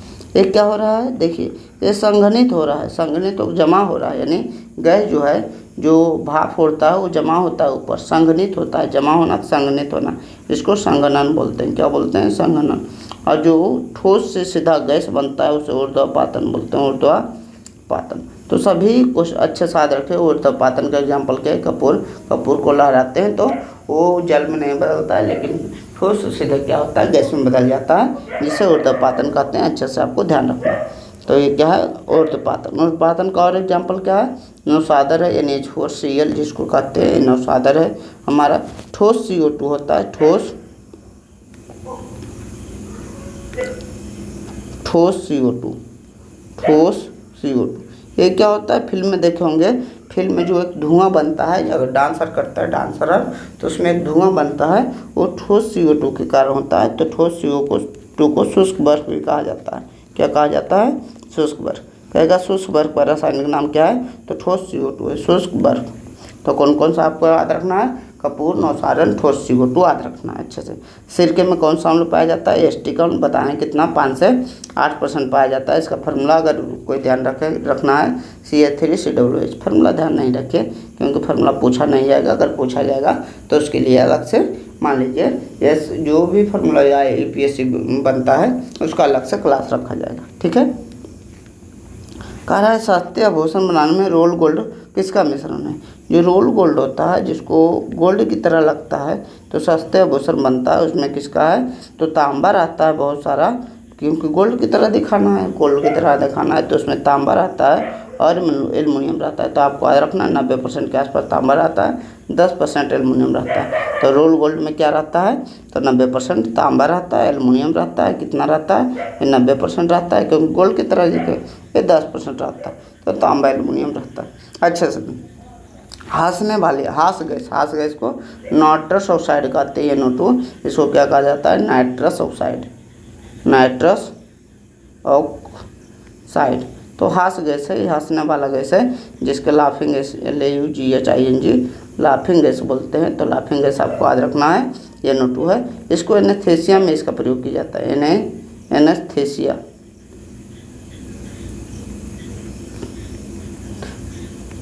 एनेस्थेसिया में इसका प्रयोग किया जाता है, बेहोश करने में इसका प्रयोग किया जाता है। अच्छा से आपको ध्यान रखना है, एनेस्थेसिया में इसका प्रयोग किया जाता है। बेहोश जो डॉक्टर करता है ऑपरेशन करने के दौरान, उसमें इसका प्रयोग किया जाता है। इलेक्ट्रॉन एफिनिटी किसका सबसे अधिक है, तो अभी बताएं इलेक्ट्रॉन एफिनिटी किसका, जो क्लोरीन का इलेक्ट्रॉन एफिनिटी सबसे अधिक है, जबकि जो फ्लोरीन है वो विद्युत ऋणात्मक सबसे अधिक है। दोनों बात बता सकते हैं। तरल अवस्था में पाया जाने वाला धातु कौन सा है, तो धातु पूछेगा तो HD है। अधातु कौन सा, अधातु जो पूछेगा तो ब्रोमीन। देखिए अगर डिस्कस कर चुके हैं तो टाइम नहीं लग रहा, आराम से डिस्कस करते हुए आगे बढ़ जाएंगे। आपको याद रखना है, कांच को अतिशीतित द्रव कहा जाता है। कांच को कहेगा अतिशीतित द्रव किसे कहा जाता है, कांच जो है द्रव है, अतिशीतित द्रव कांच को कहा जाता है। क्यों, क्योंकि कांच का अगर दीवार बनता है तो कुछ साल में देखिएगा नीचे वाला भाग जो है पिघलते पिघलते मोटा हो जाता है, पिघलता है बहुत कम रेट से पिघलता है, मोटा हो जाता है, ऊपर वाला पतला हो जाता है। इसलिए इसमें फ्लो हो रहा है, जिसमें फ्लो होता है उसे द्रव कहते हैं। तो बहुत ही ठंडा द्रव को क्या कहा जाता है, कांच कहा जाता है। पूछेगा कांच कैसा द्रव है, तो अतिशीतित द्रव है, ठोस नहीं है। अच्छा से याद रखिएगा, द्रव है। नाभिकीय रिएक्टर में देखिए समझ लीजिए, अब नाभिकीय रिएक्टर क्या होता है। इसके नाभिक जो होता है नाभिकीय रिएक्टर में, एक नाभिक 3 नाभिक में टूटता है। एक नाभिक 3 नाभिक फिर रहेगा, बहुत सारे नाभिक में 3 नाभिक, यो टूटेगा, यो 3 नाभिक में टूटेगा, ये भी 3 नाभिक में टूटेगा। तो इस प्रकार जो रिएक्शन होता है बहुत तेज हो जाता है।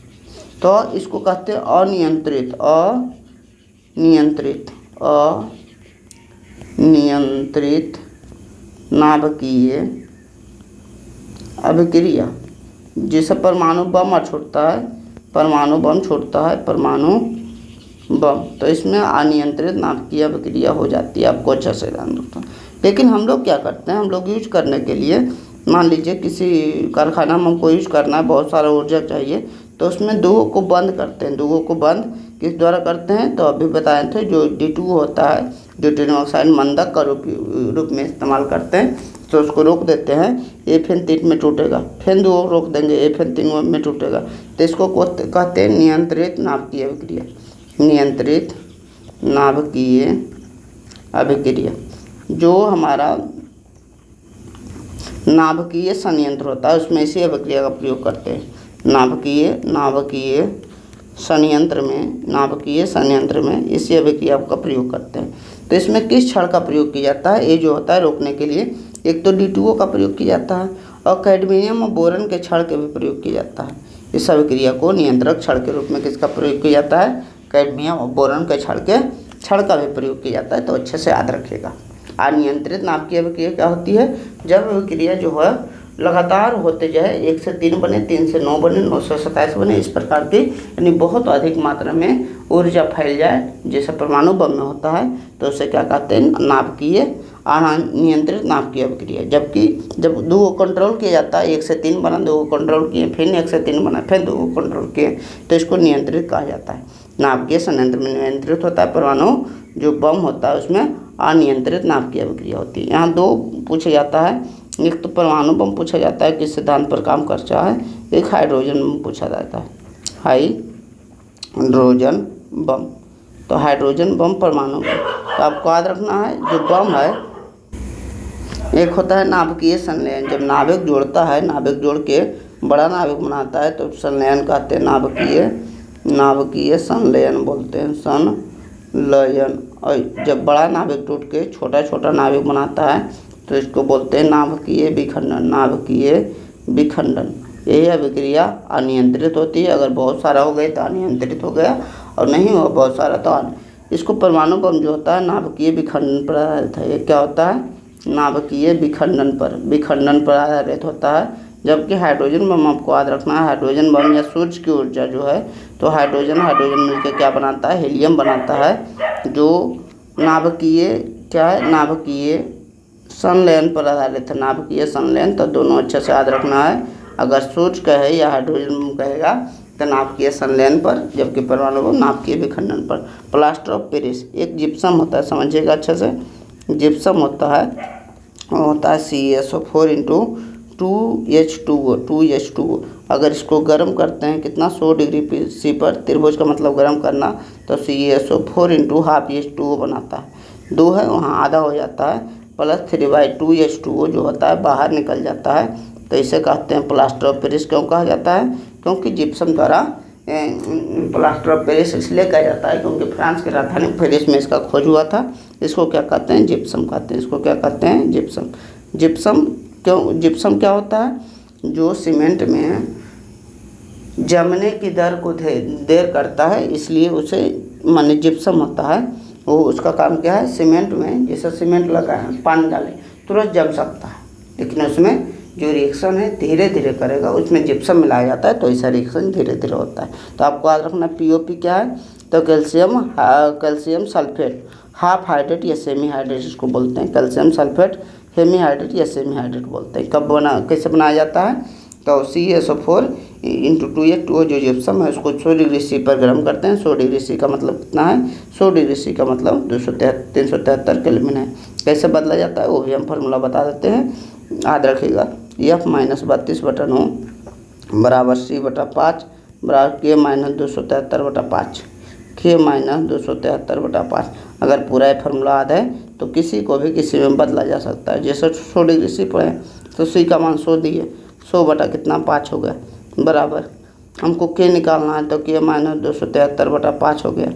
जो लिखा इसको से काट दिए तो K बराबर इधर माइनस है तो प्लस 373 आ गया।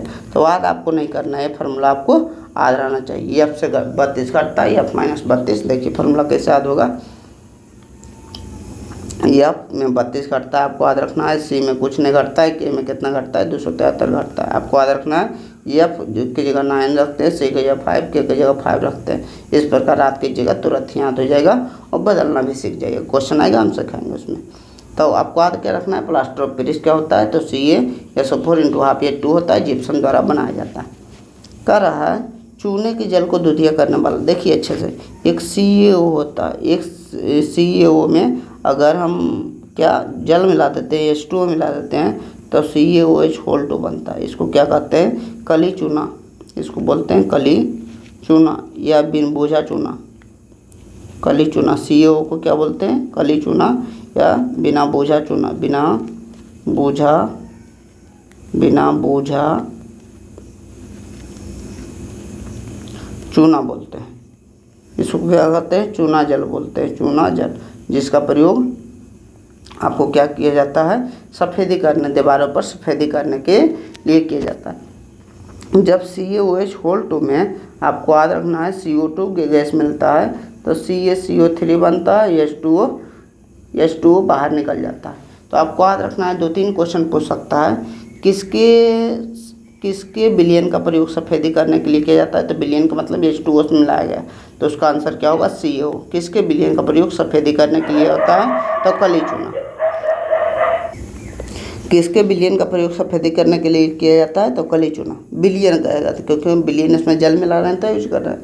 किसका उपयोग सफ़ेदी करने के लिए किया जाता है? अगर क्वेश्चन पूछ दे तो CaOH मैंने चूना जल का उपयोग सफ़ेदी करने के लिए। लेकिन यह किसका विलयन है? तो CaO का विलयन है। कहेगा जो CaOH का उपयोग सफ़ेदी करने के लिए किया जाता है, वो जो होता है कुछ दिन बाद क्या होता है? चमकीला रंग में बदल जाता है। तो किसके निर्माण के कारण? CaCO3 का निर्माण होता है। किस गैस के कारण होता है? CO2 गैस के कारण होता है। यहाँ 4 प्रकार का क्वेश्चन बनता है, अच्छा समझिएगा। कहेगा किसके विलयन का प्रयोग दीवार में सफ़ेदी करने के लिए किया जाता है? CaO का। किसका प्रयोग दीवार में सफ़ेदी करने के लिए किया जाता है? CaOH। दोनों अलग अलग क्वेश्चन है। कहेगा किस गैस के कारण चमक आ जाता है 2-3 दिन में?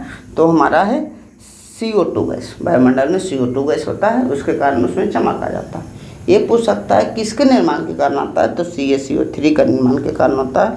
इसे हैं खलिया बोलते हैं, खड़िया, चौक बोलते हैं, चौक, या अंडे का छिलके का फॉर्मूला यही होता है। अंडे का छिलके का फॉर्मूला विषम होता है CaCO3। अब सोने के घोलने में प्रयुक्त अम्ल राज अभी बताएं, एक बार जिसको कहते हैं। तो HCl होता है, HCl होता है 3 और HNO3 होता है, HNO3 होता है कितना? HNO3 होता है 1। तो कह रहा है HNO3 पहले का दिए तो एक अनुपात कितना हो गया? 3। तो आपको याद रखना है HCl बाद है तो HCl में 3 रहेगा, HCl के साथ कितना है? 3 है। तो अच्छे से आपको ध्यान रखना है। आगे देखते हैं, आवर्त सारणी का सबसे अच्छा हल्का तत्व कौन सा है? तो हल्का तत्व हाइड्रोजन है। इससे हाइड्रोजन से 2-3 क्वेश्चन आपसे पूछा जा सकता है। आवर्त सारणी का सबसे हल्का तत्व कौन सा? हाइड्रोजन है। आवर्त सारणी की सबसे हल्की धातु कौन सी है? तो धातु अगर पूछी जाए तो लिथियम होगी। अगर आवर्त सारणी की सबसे हल्की धातु, सबसे हल्की धातु पूछी जाए, धातु कौन सी होगी? लिथियम होगी। यहाँ और क्वेश्चन पूछा जाता है हाइड्रोजन से। हाइड्रोजन भविष्य का ईंधन किसे कहा जाता है? भविष्य का ईंधन किसे कहा जाता है? या आवारा तत्व किसे कहा जाता है? आवारा तत्व क्यों? क्योंकि आवर्त सारणी में देखिएगा तो यहाँ भी इसका स्थान है, यहाँ भी स्थान है, यानी एक स्थान पर नहीं रहा है, तो आवारा तत्व कहा जाता है हाइड्रोजन। और भविष्य का ईंधन को भी हाइड्रोजन कहा जाता है। क्यों कहा जाता है? क्योंकि आपको पता है हाइड्रोजन मिलकर हीलियम बनाता है जो सूर्य को चला रहा है, तो भविष्य को तो चला ही सकता है। तो इस प्रकार हमारा वायुमंडल में हाइड्रोजन की मात्रा नहीं है, ब्रह्मांड में हाइड्रोजन की मात्रा ठीक ठाक है, वायुमंडल में बहुत कम है। तो भविष्य का ईंधन किसे कहा जाता है? हाइड्रोजन को। या पूछेगा आवारा तत्व किसे कहा जाता है? तो भी हाइड्रोजन। फोटोग्राफी में प्रयुक्त AGBR बताए थे। AGI क्या होता है? AGI कृत्रिम वर्षा में प्रयुक्त था। AgNO3 सोडियम के सिल्वर नाइट्रेट, इसका प्रयोग स्याही के रूप में चुनावी स्याही के रूप में किया जाता है। तो ये सब आपको याद रखना है। AgCl का प्रयोग क्या होता था? प्रकाश अपघटक के रूप में होता था। प्रकाश अपघटक के रूप में होता था, यानी प्रकाश में टूट जाता था। आपको याद रखना हाइपोविलियन, इसमें क्या होता है? जो फोटोग्राफी होता है उसमें हाइपोविलियन का प्रयोग किया जाता है, जिसको सोडियम थायोसल्फेट कहते हैं, Na2 Na2, H2O3 sodium thiosulphate, इसका भी प्रयोग किया जाता है। हाइपो कहेगा, हाइपो पूछ सकता है, जो हाइपो है उसका रासायनिक सूत्र क्या है, तो Na2H2O3 हाइपो, इसका प्रयोग भी क्या होता है, फोटोग्राफी में होता है। देखिए कह रहा है, अगला क्वेश्चन कह रहा है समुद्री जल में साधारण नमक किस विधि द्वारा प्राप्त किया जाता है। समुद्री जल से साधारण नमक जो होता है आसवन विधि द्वारा प्राप्त किया जाता है। आसवन विधि का मतलब क्या होता है, आसवन मतलब पानी लिए उसके बाद उबालने लगे, उसमें भाप बाहर कर दिए, जो समुद्री नमक हो गया, प्राप्त हो गया। तो समुद्री नमक जो होता है किस विधि द्वारा प्राप्त किया जाता है, तो आसवन विधि द्वारा। साधारण नमक का फॉर्मूला क्या होता है, तो NaCl, सोडियम क्लोराइड बोलते हैं, NaCl साधारण नमक होता है, उसको आसवन विधि द्वारा प्राप्त। रेडियो एक्टिविटी की खोज किसने की। रेडियो एक्टिविटी का मतलब क्या होता है, ऐसा प्रक्रिया जिसमें अल्फा बीटा गामा किरणें अपने आप स्वतः निकले, उससे क्या कहते हैं, radio activity. Alpha beta gamma क्या होता है अभी बता चुके हैं। अल्फा जो होता है हीलियम के नाभिक होते हैं H2+। बीटा क्या होता है, बीटा जो होता है इलेक्ट्रॉन होता है, और गामा क्या होता है, गामा न्यूट्रॉन के बराबर होता है। आपको एक चीज़ याद रखना है कि इसकी भेदन क्षमता सबसे अधिक होती है, तो भेदन क्षमता सबसे अधिक किसकी होती है, गामा की होती है। ये भेदन क्षमता सबसे अधिक। रेडियो एक्टिविटी की खोज बैकुरल ने, हेनरी बैकुरल ने, जो एक कैमरामैन था, हेनरी बैकुरल ने की थी। उसकी एक कहानी भी है, वो भी कभी मौका मिलेगा तो सुनाएंगे। तो हेनरी बैकुरल ने रेडियो एक्टिविटी की खोज की थी। रेडियो एक्टिविटी का मात्रक जो होता है क्या होता है, क्यूरी या बैकुरल होता है, क्यूरी या बैकुरल होता है। इसके नाम पर ही रेडियो एक्टिविटी का मात्रक, दोनों मात्रक माना जाता है, क्यूरी या बैकुरल। क्यूरी क्या है, मैडम क्यूरी के नाम से आया है। मैडम क्यूरी पीरे क्यूरी थे, हस्बैंड वाइफ थे। रेडियम पोलोनियम की खोज पूछ सकता है, रेडियम और पोलोनियम की खोज किसने की, तो रेडियम और पोलोनियम की खोज, रेडियम और पोलोनियम की खोज जो है मैडम क्यूरी ने की, मैडम क्यूरी ने की। इसलिए ये रेडियो एक्टिव पदार्थ दोनों है। तो रेडियो एक्टिविटी का सबसे बड़ा योगदान इन्हीं दोनों को माना जाता है, एक तो बैकुरल का और दूसरा क्यूरी का। तो रेडियो एक्टिविटी को खोज पूछेगा तो बैकुरल हो जाएगा, और रेडियो एक्टिविटी का इकाई पूछेगा तो क्यूरी या बैकुरल, दोनों में कोई ऑप्शन। बैकुरल को ज़्यादा महत्व दीजिएगा क्योंकि खोज किया था, अगर दोनों रहेगा तो। चलिए कह रहा है कौन सा कोयला जो कोयला है सर्वोत्तम गुणवत्ता वाला माना जाता है, जिसमें कार्बन की मात्रा अधिक होती है। तो आपको याद रखना है 4 प्रकार का कोयला होता है। पहला एंथ्रासाइट, लिग्नाइट, बिटुमिनस, और क्या होता है, पीट होता है। लिग्नाइट, एंथ्रासाइट, लिग्नाइट, बिटुमिनस, पीट, ये सबसे अच्छा कोयला है, सबसे अच्छा। इसमें कितना 85 से 95% अच्छा कोयला है।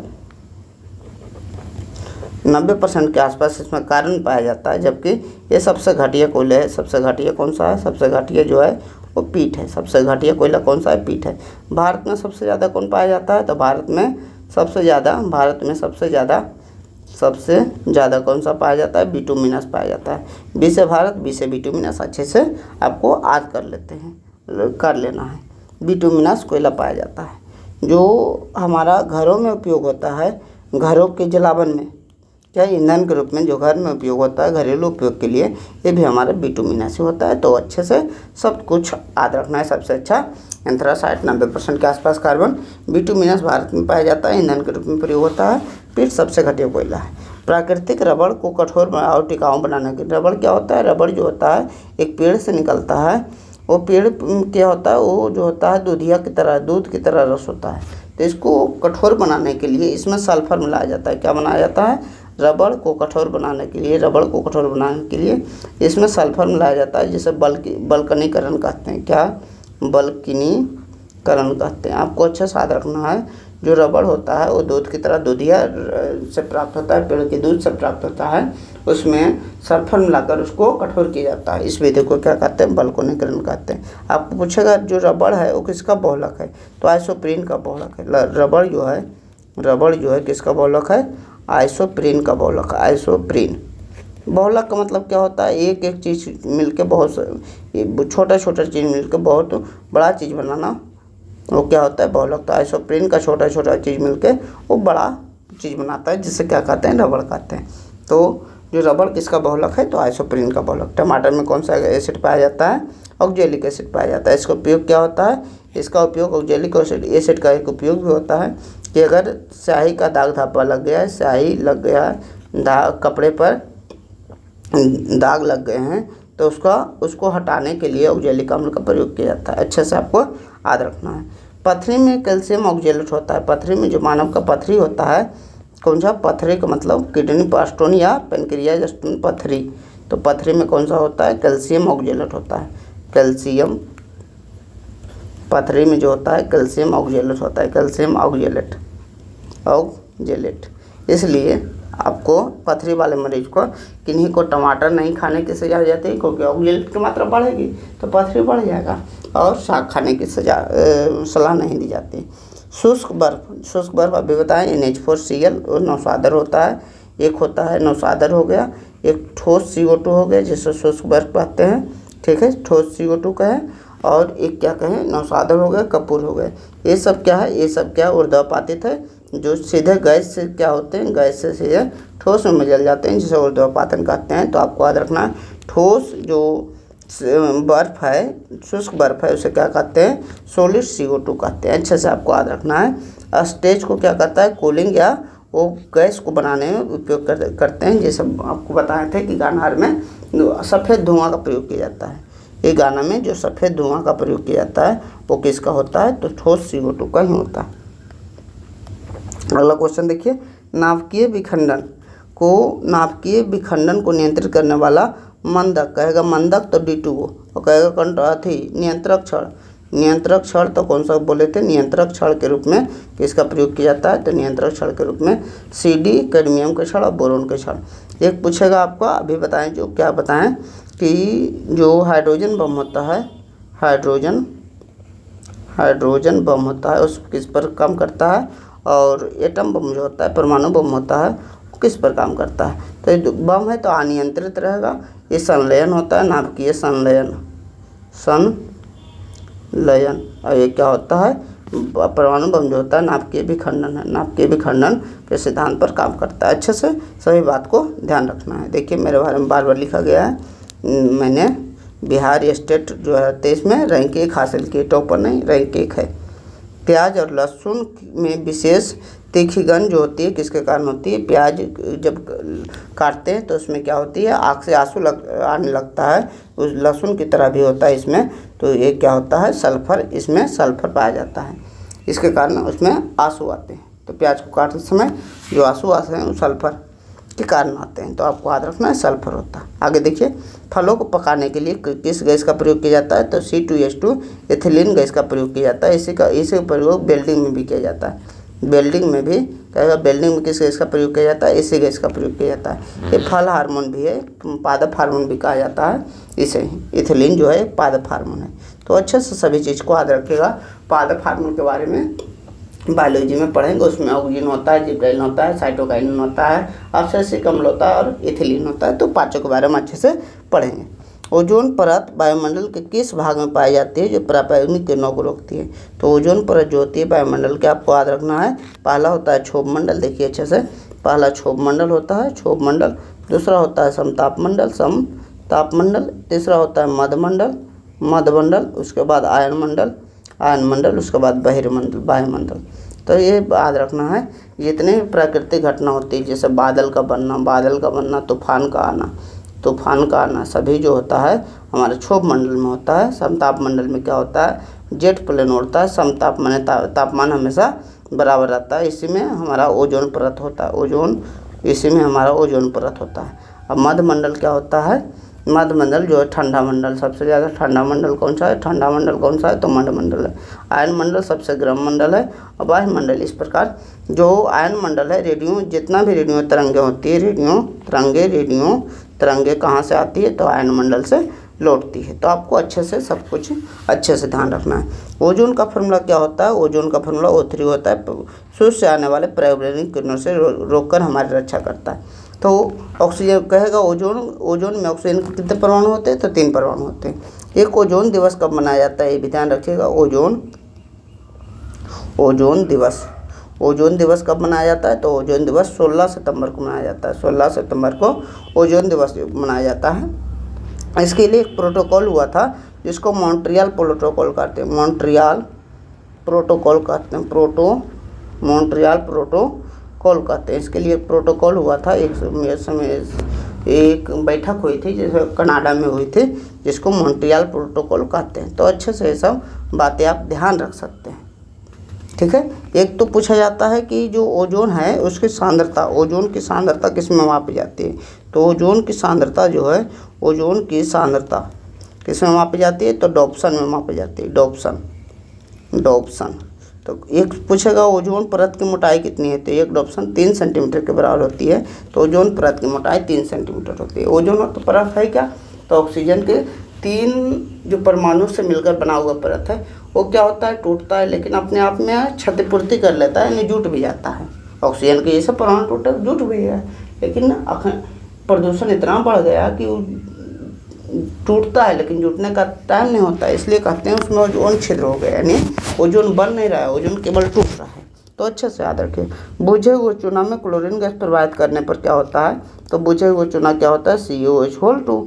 इसमें क्लोरीन गैस अगर प्रवाहित करेंगे तो बनता है CaOCl2। इसको कहते हैं ब्लीचिंग पाउडर या विरंजक चूर्ण बोलते हैं। क्या बोलते हैं? विरंजक चूर्ण बोलते हैं। अच्छे से याद रखिएगा।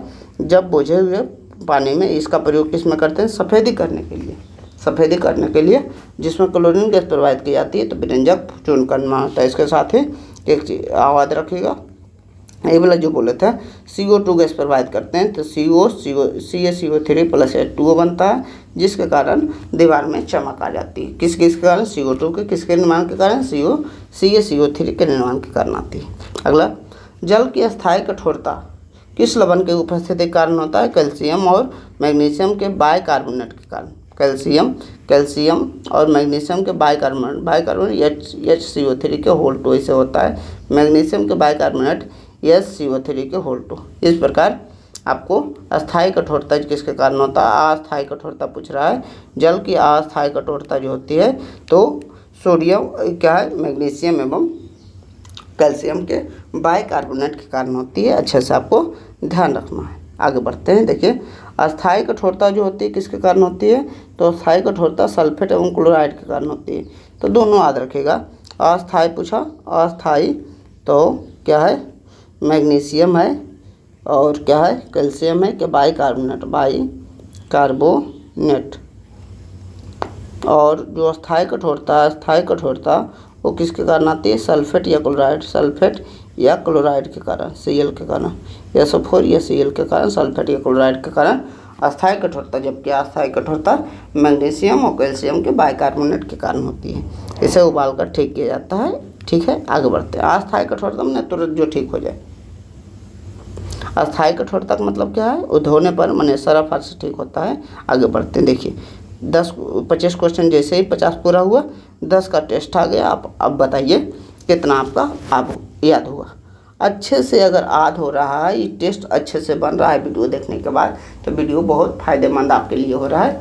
अगर नहीं बन रहा है, इसका मतलब वीडियो को दोबारा देखने की ज़रूरत है, क्योंकि इतना अच्छा क्वेश्चन आपको एक वीडियो में एक साथ कहीं नहीं आपको मिलने वाला है। इसकी गारंटी हम दे देते हैं। बहुत मेहनत के साथ क्वेश्चन को छांटा जाता है। कहाँ से क्वेश्चन एकत्रित किया जाता है, उसके बाद PDF बनाया जाता है। थोड़ा वर्क काम है, हार्ड वर्क का काम है, इसलिए वीडियो को ज़्यादा से ज़्यादा लाइक करें, दोस्तों तक शेयर करें, ताकि हम और वीडियो बनाने के लिए प्रोत्साहित हो और आपको अच्छे से तैयारी करा सकें। ठीक है। कपूर को गर्म करने पर सीधे गैस में बदलने की क्रिया क्या कहलाती है? तो उसको ध्रुवपातन कहते हैं और ध्रुवपातन कहते हैं। अगला देखते हैं। सस्ते सोने यानी रोल्ड गोल्ड बनाने में किसका प्रयोग किया जाता है? तो कॉपर का प्रयोग किया जाता है, जिसको तांबा कहते हैं। और उसका होता है तांबा के साथ एल्युमिनियम होता है। तांबा कितना % होता है? 90% होता है, प्लस एल्युमिनियम जो होता है 10% होता है। तरल अवस्था में पाया जाने वाला धातु पूछ रहा है। धातु क्या बताते थे? जैसे पारा है धातु है, तरल अवस्था में पाया जाता है। धातु पूछेगा तो ब्रोमीन है। अगला देखिए। चूने के पानी को दूधिया कर देने वाला गैस, चूने के पानी को दूधिया कर देने वाला गैस क्या है? CO2 कार्बन डाइऑक्साइड है। CaOH2 चूने का पानी था, इसको दूधिया कर CO2 के कारण दूधिया CaCO3 बन गया और क्या बन गया? हमारा H2O बन गया। इसके साथ एक रिएक्शन आप पढ़े थे, CaOH2 और प्लस इसमें जब क्लोरीन गैस प्रवाहित की जाती है तो CaOCl2 जिसको विरंजक चूर्ण कहते हैं, ये बनता है, प्लस H2O बन जाता है, H2O बनता है। ठीक है, तो दोनों अच्छा से याद है। भविष्य का ईंधन किसे कह देते हैं? भविष्य का ईंधन या आवारा गैस जो होता है हाइड्रोजन को कहा जाता है। रेडियो एक्टिविटी की खोज किसने की? तो बैकुरल ने की। बैकुरल और मैडम क्यूरी ने पोलोनियम और रेडियम की खोज मैडम क्यूरी ने की। टमाटर में कौन सा अम्ल पाया जाता है? तो ऑक्जेलिकम। ऑक्जेलिकम जो होता है टमाटर में पाया जाता है। ऑक्जेलिकम जो दाग धब्बों को भी साफ करता है। प्याज और लहसुन में जो तीखी गंध होती है किसके कारण होती है? सल्फर की उपस्थिति के कारण। सल्फर की उपस्थिति के कारण। ओजोन परत वायुमंडल के इस भाग में पाई जाती है जो पराबैंगनी किरणों को रोकती है, तो इसको याद रखना है। कौन सा है? समताप मंडल। समताप मंडल। ओजोन का फार्मूला क्या है? ओजोन का फार्मूला O3 है। इसके काइंड ऑप्शन है। एक ऑप्शन 3 सेंटीमीटर के बराबर होती है और जो ओजोन दिवस जो होता है 16 सितंबर को मनाया जाता है। बुझे हुए चूने पर क्लोरीन गैस प्रवाहित करने पर क्या बनता है? विभिन्न बुझे हुए चूने ये है, इस पर क्लोरीन गैस प्रवाहित कीजिए Cl2 गैस, तो बनता क्या है? CaCO और प्लस H2O। इसका मतलब ये क्या है? ये जो है विरंजक चूर्ण है, ब्लीचिंग पाउडर है। ब्लीचिंग पाउडर में विरंजक चूर्ण बनता है। इसका आंसर क्या? विरंजक चूर्ण हो गया। अगला देखते हैं। कह रहा है हवाई जहाज के टायरों में भरने के लिए किस गैस का प्रयोग किया जाता है? तो नाइट्रोजन गैस। एक बार और नाइट्रोजन गैस शुरू में पढ़े हो गया। चिप्स के पैकेट में किसका प्रयोग किया जाता है? नाइट्रोजन। चिप्स के पैकेट या हवाई जहाज के टायरों में हवाई जहाज के टायर में भी नाइट्रोजन गैस का प्रयोग किया जाता है। नाइट्रोजन गैस का प्रयोग किया जाता है। अच्छे से आपको ध्यान रखना है, नाइट्रोजन गैस का प्रयोग किया जाता है। आयरन पाइराइड Fe2 इसको फॉल्स गोल्ड कहा जाता है। Fe2 इसको झूठा सोना कहा जाता है। क्या कहा जाता है? झूठा सोना कहा जाता है। फॉल्स गोल्ड कहा जाता है, झूठा सोना कहा जाता है। देखिए कितना बार पूछा गया क्वेश्चन है, बहुत ही इंपॉर्टेंट क्वेश्चन सब है, इसलिए आप लोग बढ़िए मन से पूरा वीडियो को अच्छे से देखिए। हो सकता है आपको टाइम लगे, एक दिन में नहीं कवर हो रहा है, 2-3 दिन में देखिए कोई दिक्कत नहीं, लेकिन पूरा वीडियो करके जाइए ताकि आपका केमिस्ट्री का कोई भी क्वेश्चन आपसे गलत ना हो। इसके साथ ही आपको हम बताते हैं, अगर इस वीडियो पर 100 लाइक आ जाते हैं तो दूसरा आपको वीडियो हम बना देंगे। किस चीज़ का? बायोलॉजी का वीडियो बना देंगे। उसमें भी लगभग 200 क्वेश्चन रहेगा, इसी प्रकार का क्वेश्चन रहेगा, डिटेल डिस्कशन रहेगा। अगर उसको भी पढ़ लेते हैं तो एक वीडियो में बायोलॉजी के आप लोग मान लीजिए 15-20 वीडियो देखेंगे, उसके बराबर कर लेगा एक वीडियो हमारा। तो अच्छे से जो आयरन पायराइट होता है Fe2 उसको दूसरा नाम किया जाता है झूठा सोना या फॉल्स गोल्ड, मूर्खों का सोना कहा जाता है। अच्छे से ध्यान रखिएगा। सोना की तरह चमकदार होता है, लेकिन वो आयरन और सल्फर के यौगिक होते हैं। क्या होते हैं? आयरन और सल्फर के यौगिक होते हैं। Fe2 होते हैं, आयरन और सल्फर तो है ही है, तो ये सोना की तरह होता है, लेकिन सोना तो होता नहीं है। गोबर गैस पूछेगा।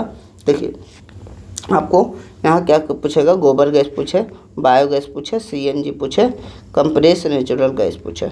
आपको और क्या पूछेगा? धान के खेत वाला गैस, धान के खेत वाला गैस पूछे, जुआली वाला गैस पूछे, जुआली गैस। सभी में आपको याद रखना है क्या होता है? मीथेन होता है। सभी में क्या होता है? मीथेन होता है, जिसे मार्स गैस कहते हैं। मार्स का मतलब दलदली गैस होता है। दलदली क्षेत्रों में कौन सा गैस पाया जाता है? यही मीथेन होता है। दलदली क्षेत्र में भी यही मीथेन होता है, तो अच्छे से याद रखना है। गोबर गैस, बायोगैस, CNG, धान का खेत का गैस, गाय जो जानवर जो ज्वाले करता है उसमें कौन सा गैस? दलदली भूमि सभी मीथेन होता है। बहुत सारा क्वेश्चन मीथेन से पूछा गया है। तो कह रहा है हड्डियों एवं दांतों में मुख्य रूप से कौन सा रासायनिक तत्व पाया जाता है? तो कैल्शियम फॉस्फेट आपको याद रखना है। कैल्शियम फॉस्फेट का फार्मूला क्या है? Ca3PO4 के होल 2। ये फार्मूला जब मनबेल सीखिएगा, जब केमिस्ट्री आप लोग पढ़े होंगे, तो Ca का जो होता है, Ca का हमारा वैलेंसी 2 होता है, PO4 का वैलेंसी 3 होता है। PO4 का वैलेंसी 3 होता है, तो इससे कर जाता है तो Ca3 तिरछा गुना होता है PO4 का होल 2। इस प्रकार हम केमिस्ट्री में फार्मूला भी बनाते थे। तो उसके लिए भी अगर कोई दिक्कत हो रहा है तो रिएक्शन लिखने और फार्मूला के लिए अलग से आप लोग को वीडियो प्रोवाइड कर दिया जाएगा। लेकिन अभी एग्ज़ाम दीजिए इस तैयारी के साथ, और कोई भी क्वेश्चन आप मिस नहीं कीजिए। उसके बाद कंसेप्ट की बात होगी तो आप कमेंट कीजिएगा, जैसा आपके हिसाब से काम किया जाएगा। और अगला कह रहा है लेड का पेंसिल जो होता है, पेंसिल का लेड होता है को बनाने में किस धातु का प्रयोग किया जाता है? वो पेंसिल जो होता है, पेंसिल उसमें लेड जो नोक होता है उसमें हम ग्रेफाइट का प्रयोग करते हैं। क्या प्रयोग करते हैं? ग्रेफाइट का। देखिए 2-3 चीज़ अच्छे से आपको ध्यान रखना है। कार्बन के अपरूप होते हैं, कार्बन कार्बन की अप्रूप। अप्रूप का मतलब क्या है? अप्रूप का मतलब रासायनिक रूप से तो एक जैसे हैं लेकिन भौतिक रूप से अलग अलग है। रासायनिक रूप से कार्बन के ही है लेकिन भौतिक रूप से अलग अलग, उससे संरचना अलग अलग है। तो भौतिक तो कौन कौन सा है? एक हीरा है, एक ग्रेफाइट है, एक को कहते हैं बकमिस्टर फ्लोरीन फाइट, ग्रेफाइट, एक को कहते हैं सीसाट जिसको कहते हैं बकमिस्टर क्या बोलते हैं? फ्लोरीन बोलते हैं। तो आपको अच्छे से याद रखना है। ग्रेफाइट जो है विद्युत का सुचालक है। क्या है? सुचालक, विद्युत का सुचालक है। ये भी आपको याद रखना है। ये विद्युत का क्या है? कुचालक है। ये विद्युत का क्या है? हीरा जो है विद्युत का कुचालक है। ये भी आपको याद रखना है। एक चीज़ याद रखना है कि जो है ग्रेफाइट, उसका जो संरचना क्या होता है? षष्ठकोणीय होता है, छौकोण वाला होता है। इस प्रकार का छौकोण बनता है। इसका कैसा होता है? चतुष्फलकीय होता है। इसका कैसा होता है? चतुष्फलकीय होता है। तो दोनों की संरचना भी आपको याद रखना है, हीरा और ग्रेफाइट की। आगे देखते हैं। अगला देखिए, भारी मशीनों में शुष्क स्नेहक ड्राई लुब्रिकेंट का प्रयोग किया जाता है। और किसका होता है? ग्रेफाइट पाउडर का होता है। लुब्रिकेंट का मतलब क्या होता है? जो ग्रीस डाला जाता है। जैसे मान लीजिए यहाँ हमारा जो होता है वायरिंग रिंग होता है, उसमें ग्रीस डाला जाता है ताकि वो घर्षण उसमें कम से कम हो। तो जब ड्राई लुब्रिकेंट होता है उसमें तो पानी मिला होता है, जो मोबिल होता है तो उसमें तो पानी मिला होता है। तो ड्राई लुब्रिकेंट के प्रयोग की जगह किसका प्रयोग किया जाता है? ग्रेफाइट के पाउडर का प्रयोग किया जाता है। अच्छे से आपको ध्यान रखना। कांच वास्तव में क्या है? तो द्रव बताया। अतिशीतित द्रव कैसे पता लगा? अगर कांच का दीवार है तो धीरे धीरे देखिएगा नीचे मोटा होता जाएगा, ऊपर पतला होता जाएगा, यानी पिघल रहा है। तो ये क्या है? कांच का दीवार है। ये इसको कहते हैं इसको कहते हैं एक को कहते हैं क्रिस्टलीय द्रव, जिसका संरचना एकदम फिक्स हो, वो बदले नहीं। क्रिस्टलीय द्रव जैसे हमारा हीरा हो गया, वो क्रिस्टलीय द्रव है। लेकिन जो शीशा है वो अक्रिस्टलीय द्रव है, क्योंकि अपना संरचना क्या होता है? बदलता रहता है। ये अपना संरचना क्या होता है? बदलता रहता है। ये लिखा है समय के साथ कांच का निचला हिस्सा गुरुत्वाकर्षण के कारण थोड़ा मोटा हो जाता है। यही बात बताया है, इसलिए इसे अतिशीतित द्रव कहते हैं। दिया सलाई का मतलब क्या है? माचिस की जो तिल्ली है उस पर ज्वलनशील पदार्थ कौन सा लगाया जाता है? तो आपको याद रखना है, लाल फास्फोरस लगाया जाता है। क्या? लाल फास्फोरस जो होता है माचिस की सलाई पर जो यूज किया जाता है ज्वलनशील पदार्थ, वो क्या होता है? इस प्रकार देखिए, इस प्रकार यहाँ जो होता है वो क्या होता है? लाल फास्फोरस होता है। लाल फास्फोरस एक होता है सफ़ेद फास्फोरस, वो क्या होता है? लाल फास्फोरस। एक होता है सफ़ेद फास्फोरस। उसका प्रयोग चूहे की दवाई बनाने के लिए की जाती है। चूहे की दवाई बनाने के लिए किया जाता है। तो अच्छे से आपको याद रखना है। आगे बढ़ते हैं। मानव शरीर में प्रचुर मात्रा में पाया जाने वाला तत्व कौन सा है? ऑक्सीजन है। मानव शरीर में प्रचुर मात्रा में पाया जाने वाला तत्व कौन सा है? ऑक्सीजन है। और मानव शरीर में पानी की मात्रा भी 65% है। जितना ऑक्सीजन की मात्रा उतना ही क्या है?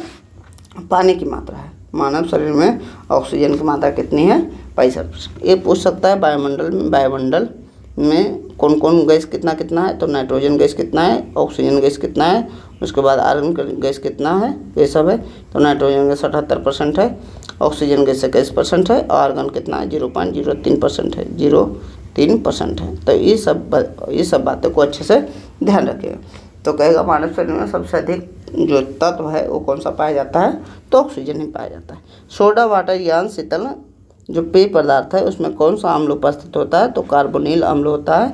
H2CO3 होता है। H2CO3 इसमें CO2 गैस, इसी कारण इसमें CO2 गैस बहुत अधिक मात्रा में डाला होता है। देखिए यही CO2 गैस है। तो कार्बोनिल अम्ल का फॉर्मूला क्या है? H2CO3। जो भी होता है शीतल द्रव, जो भी कोल्ड ड्रिंक होता है उसमें यही अम्ल होता है H2CO3, जिसको कार्बोनिल अम्ल कहते हैं। अच्छे से आपको ध्यान रखना है। कह रहा है कि धातु को चाकू से काटा जा सकता है। तो तीनों धातु का नाम याद रखें, Na, लिथियम और क्या है? सोडियम, पोटेशियम और लिथियम को तीनों को चाकू से काटा जा सकता है, क्योंकि जो है तीनों बहुत ही ज़्यादा मुलायम होता है। आपको ये भी ध्यान रखना है कि Na को केरोसिन के तेल में या मिट्टी के तेल में रखा जाता है। मिट्टी या केरोसिन के तेल में रखा जाता है। केरोसिन के तेल में रखा जाता है। आपको अच्छे से ये बात भी ध्यान रखना है, क्योंकि बहुत अधिक अभिक्रियाशील अगर हवा में रखेंगे तो तुरंत ही आग पकड़ लेगा। अगला देखिए, गन मेटल कह रहा है किन धातुओं का मिश्रण है, गन मेटल किन धातुओं का मिश्रण है, तो आपको याद रखना है gun metal Cu plus Zn plus Zn। जो हम तांबा और टीना, तांबा और क्या पढ़े थे, नहीं कांसा और पीतल पढ़े थे। कांसा देखिए पीतल में कहेंगे थे पिताजी, साथ रखे पिताजी, यानी तांबा और जिंक है, तांबा और क्या है जिंक है। कांसा में क्या है, तांबा और टीन है, कांसा में क्या है, तांबा और टीन है, ये तांबा और जिंक है, जिंक का मतलब Zn है, और टीन है। और इसमें क्या है, गन मेटल में कांसा और टीना का जो सम्मिलित रूप है उसको गन मेटल कहते हैं। वो उसमें क्या है, Cu भी है, Zn भी है, Zn भी है, Cu है, Zn है, Zn है। तो अच्छे से आपको इसका ध्यान रखना है। नाभिकीय विखंडन में किस तत्व का उपयोग ईंधन के रूप में किया जाता है, नाभिकीय विखंडन में किस तत्व का, तो यूरेनियम 235। यूरेनियम 235 क्या है, रेडियो एक्टिव है, ये क्या है रेडियो एक्टिव, इससे अल्फा बीटा गामा किरणें अपने से निकलेगा, तो रेडियो एक्टिव पदार्थ है। तो कहेगा नाभिकीय ईंधन में किसका प्रयोग किया जाता है, तो यूरेनियम 235 का प्रयोग किया जाता है। अच्छे से आपको याद रखना। इसे कहते हैं metal of hope. Metal of hope uranium को कहा जाता है आशा की धातु, क्या बोला जाता है, यह आशा है, भविष्य के लिए बहुत बड़ी आशा है, इससे बहुत मात्रा में अधिक मात्रा में ऊर्जा निकाल के हम मानव की भलाई के लिए, मानव के लिए अच्छे से उपयोग कर सकते हैं। आशा की धातु इसे कहा जाता है, मेटल ऑफ होप कहा जाता है। अच्छे से आपको ध्यान रखना है। त्रिक का नियम किसने दिया, ऊपर भी बताए थे, त्रिक का नियम डोबेनाना ने दे दीजिए। जबकि कहेगा अष्टक का नियम किसने दिया, अष्टक का नियम जो है अष्टक का नियम और न्यूलैंड ने दिया, न्यूलैंड। एक बात अच्छे से बता चुके हैं कि जो त्रिक का नियम है या अष्टक का नियम है, सभी नियम परमाणु द्रव्यमान पर आधारित है। केवल एक जो नियम है वो आधुनिक आवर्त सारणी का नियम है। कौन सा दिया, मोस्टली नियम, वो परमाणु संख्या और बाकी सभी परमाणु द्रव्यमान। तो अच्छे से ये भी बात ध्यान रखिएगा। डोबेनाना ने तीन को कैसे सजाया, तीन को किस प्रकार सजाया कि जो पहला और तीसरा का द्रव्यमान को जोड़ के 2 से भागा दे तो बीच वाला द्रव्यमान आ जाए। इस प्रकार ये 3 तत्वों को सजा दिया। तीन तत्वों का समूह इस प्रकार बनाया है कि पहला और तीसरा को जोड़े, मान लीजिए ये 3 है, मान लीजिए 26 है, 26 और 3 को जोड़ें तो कितना हुआ हमारा 26, और मान लीजिए इसको 27 रख देते हैं, 3 और 27 को जोड़े तो 30 हुआ, 30/2 यहाँ कितना आना चाहिए, 15 आना चाहिए। तो इस प्रकार का यह आवर्त सारणी बनाया था। न्यूलैंड का नियम किसने है, न्यूलैंड का नियम क्या, अष्टक का नियम न्यूलैंड ने दिया। इसने क्या किया, तो भारतीय शास्त्रीय संगीत जो है सा रे गा मा पा धा नि सा, यानी हर एक 8वां लेटर रिपीट करता है, उसी प्रकार यह आवर्त सारणी बनाया जिसमें हर एक 8वां लेटर क्या हो रहा था, रिपीट हो रहा था। इसका जो नियम था ये कैल्शियम लागू होता है, ये क्वेश्चन बार बार पूछा जाता है कि न्यूलैंड का नियम जो है इसके आधार कहाँ तक लागू होता है, तो कैल्शियम तक ही लागू होता है। न्यूलैंड का नियम कैल्शियम तक ही लागू होता है। अच्छे से आपको ध्यान रखना है। आगे बढ़ते हैं। मेनलिफ की आवर्त सारणी किसी का आधार पूछेगा, मोस्ले का परमाणु संख्या, बाकी का परमाणु द्रव्यमान या द्रव्यमान संख्या, कोई दिक्कत नहीं, परमाणु द्रव्यमान, ठीक है। कह रहा है जल की अस्थायी कठोरता, जल की अस्थायी कठोरता दूर करने के लिए किस रसायन का प्रयोग किया जाता है। ऊपर अभी पढ़े थे जल की अस्थायी कठोरता किसके कारण होती है, तो जल की अस्थायी कठोरता मैग्नीशियम और कैल्शियम के बाइकार्बोनेट के कारण होती है, बाइकार्बोनेट के कारण होती है। ये क्या होती है, अस्थायी कठोरता। अस्थायी कठोरता किसके कारण होती है, अस्थायी कठोरता क्लोराइड और सल्फेट के कारण होती है। तो ये दोनों याद रखना। कह रहा अस्थायी कठोरता दूर करना है, तो अस्थायी कठोरता के लिए अब बेकिंग सोडा का प्रयोग करते हैं। बेकिंग सोडा का फॉर्मूला क्या होता है, Na2CO3 10H2। बेकिंग सोडा का Na2NaHCO3 होता है। तो आपको याद रखना अस्थायी कठोरता को वाशिंग सोडा द्वारा दूर किया जाता है, अस्थायी कठोरता को वाशिंग सोडा द्वारा दूर किया जाता है। अच्छे से आपको ये भी ध्यान रखना। अगला देखिए, सोने की शुद्धता किस में मापी जाती है, कैरेट में मापी जाती है। सोना जो होता है कितने कैरेट का होता है, जो शुद्ध सोना होता है 24 कैरेट का होता है। शुद्ध सोना कितने कैरेट का होता है, शुद्ध सोना जो होता है 24 कैरेट का होता है। लेकिन आभूषण बनाने वाला सोना 22 कैरेट का होता है। कितना कैरेट, 22। क्यों, क्योंकि शुद्ध सोना जो होता है बहुत मुलायम होता है, उससे आभूषण नहीं बनाया जाता है, तो उसमें 2% अशुद्धियाँ मिलाई जाती है जिससे आभूषण आसानी से बनाया जा सके और पहना जा सके। भोपाल गैस त्रासदी जो हुआ था उसमें मिथाइल आइसोसाइनेट कब हुआ था, ये भी ध्यान रखना है, आपको याद रखना है। 1984 में हुआ था भोपाल गैस त्रासदी। 3 दिसंबर 1984 1900 कितना 84 में। यूनियन कार्बाइड की कंपनी थी, यूनियन कार्बाइड कंपनी का नाम था यूनियन कार्बाइड की कंपनी थी। उसमें क्या हुआ था, ये गैस लीक हो गया था, मिथाइल आइसोसाइनेट गैस लीक हो गया था, जिसके कारण हजारों संख्या में वहाँ के मजदूर या लोगों की जान गई थी। तो आपको याद रखना, एक तो डेट याद रखना है 3 दिसंबर 1984 यूनियन कार्बाइड की कंपनी थी। किसका रिसाव हुआ था, किस गैस का, तो मिथाइल आइसोसाइनेट का रिसाव हुआ था। बहुत सारे लोग मर गए थे। अगला देखिए, किस धातु में चमक होती है, बताए थे कोई धातु में चमक नहीं होती, एक ही धातु में चमक होती है, ग्रेफाइट। इसका आंसर नहीं है, आयोडीन है। ग्रेफाइट अगर मान लीजिए दोनों आता है तो आयोडीन को डबल टिक मारिए, इसको सिंगल टिक मारिए। सबसे अधिक चमक जो होती है किस धातु में होती है, तो आयोडीन में होती है। और नमक में कौन सा मिलाया जाता है, नमक NaCl है, और इसमें नमक में आयोडीन मिलाया जाता है। इसको KI, आयोडीन युक्त तो नमक का कभी फार्मूला पूछे तो NaCl प्लस KI बोलते हैं, आयोडीन युक्त नमक।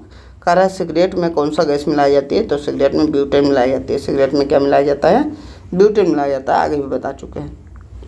और एलपीजी में गंध के लिए कौन सा गैस मिलाई जाती थी, तो C2H5SH, उसको क्या कहते हैं, इथाइल मरकप्टन बोलते हैं, इथाइल मरकप्टन।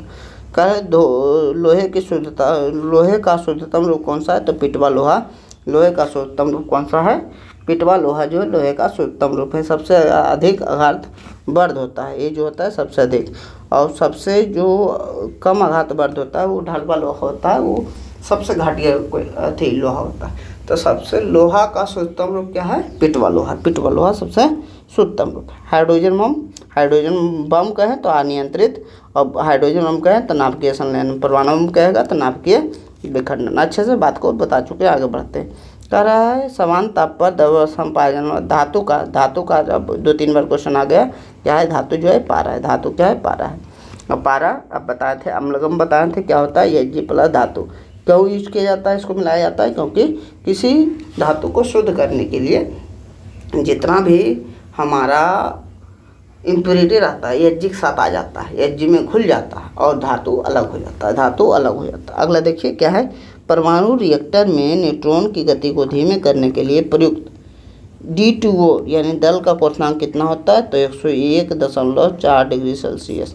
एक तो बचा चुके हैं कि जो न्यूट्रॉन की मंदक के रूप में प्रयोग करते हैं, तो मंदक का प्रयोग D2O करते हैं, ड्यूटेरियम ऑक्साइड जिसको कहते हैं, ड्यूटेरियम ऑक्साइड। इसका क्वथनांक कितना होता है, कितना प्रबलता है, तो 101.4 डिग्री सेल्सियस। ये भी अच्छे से याद रखिएगा।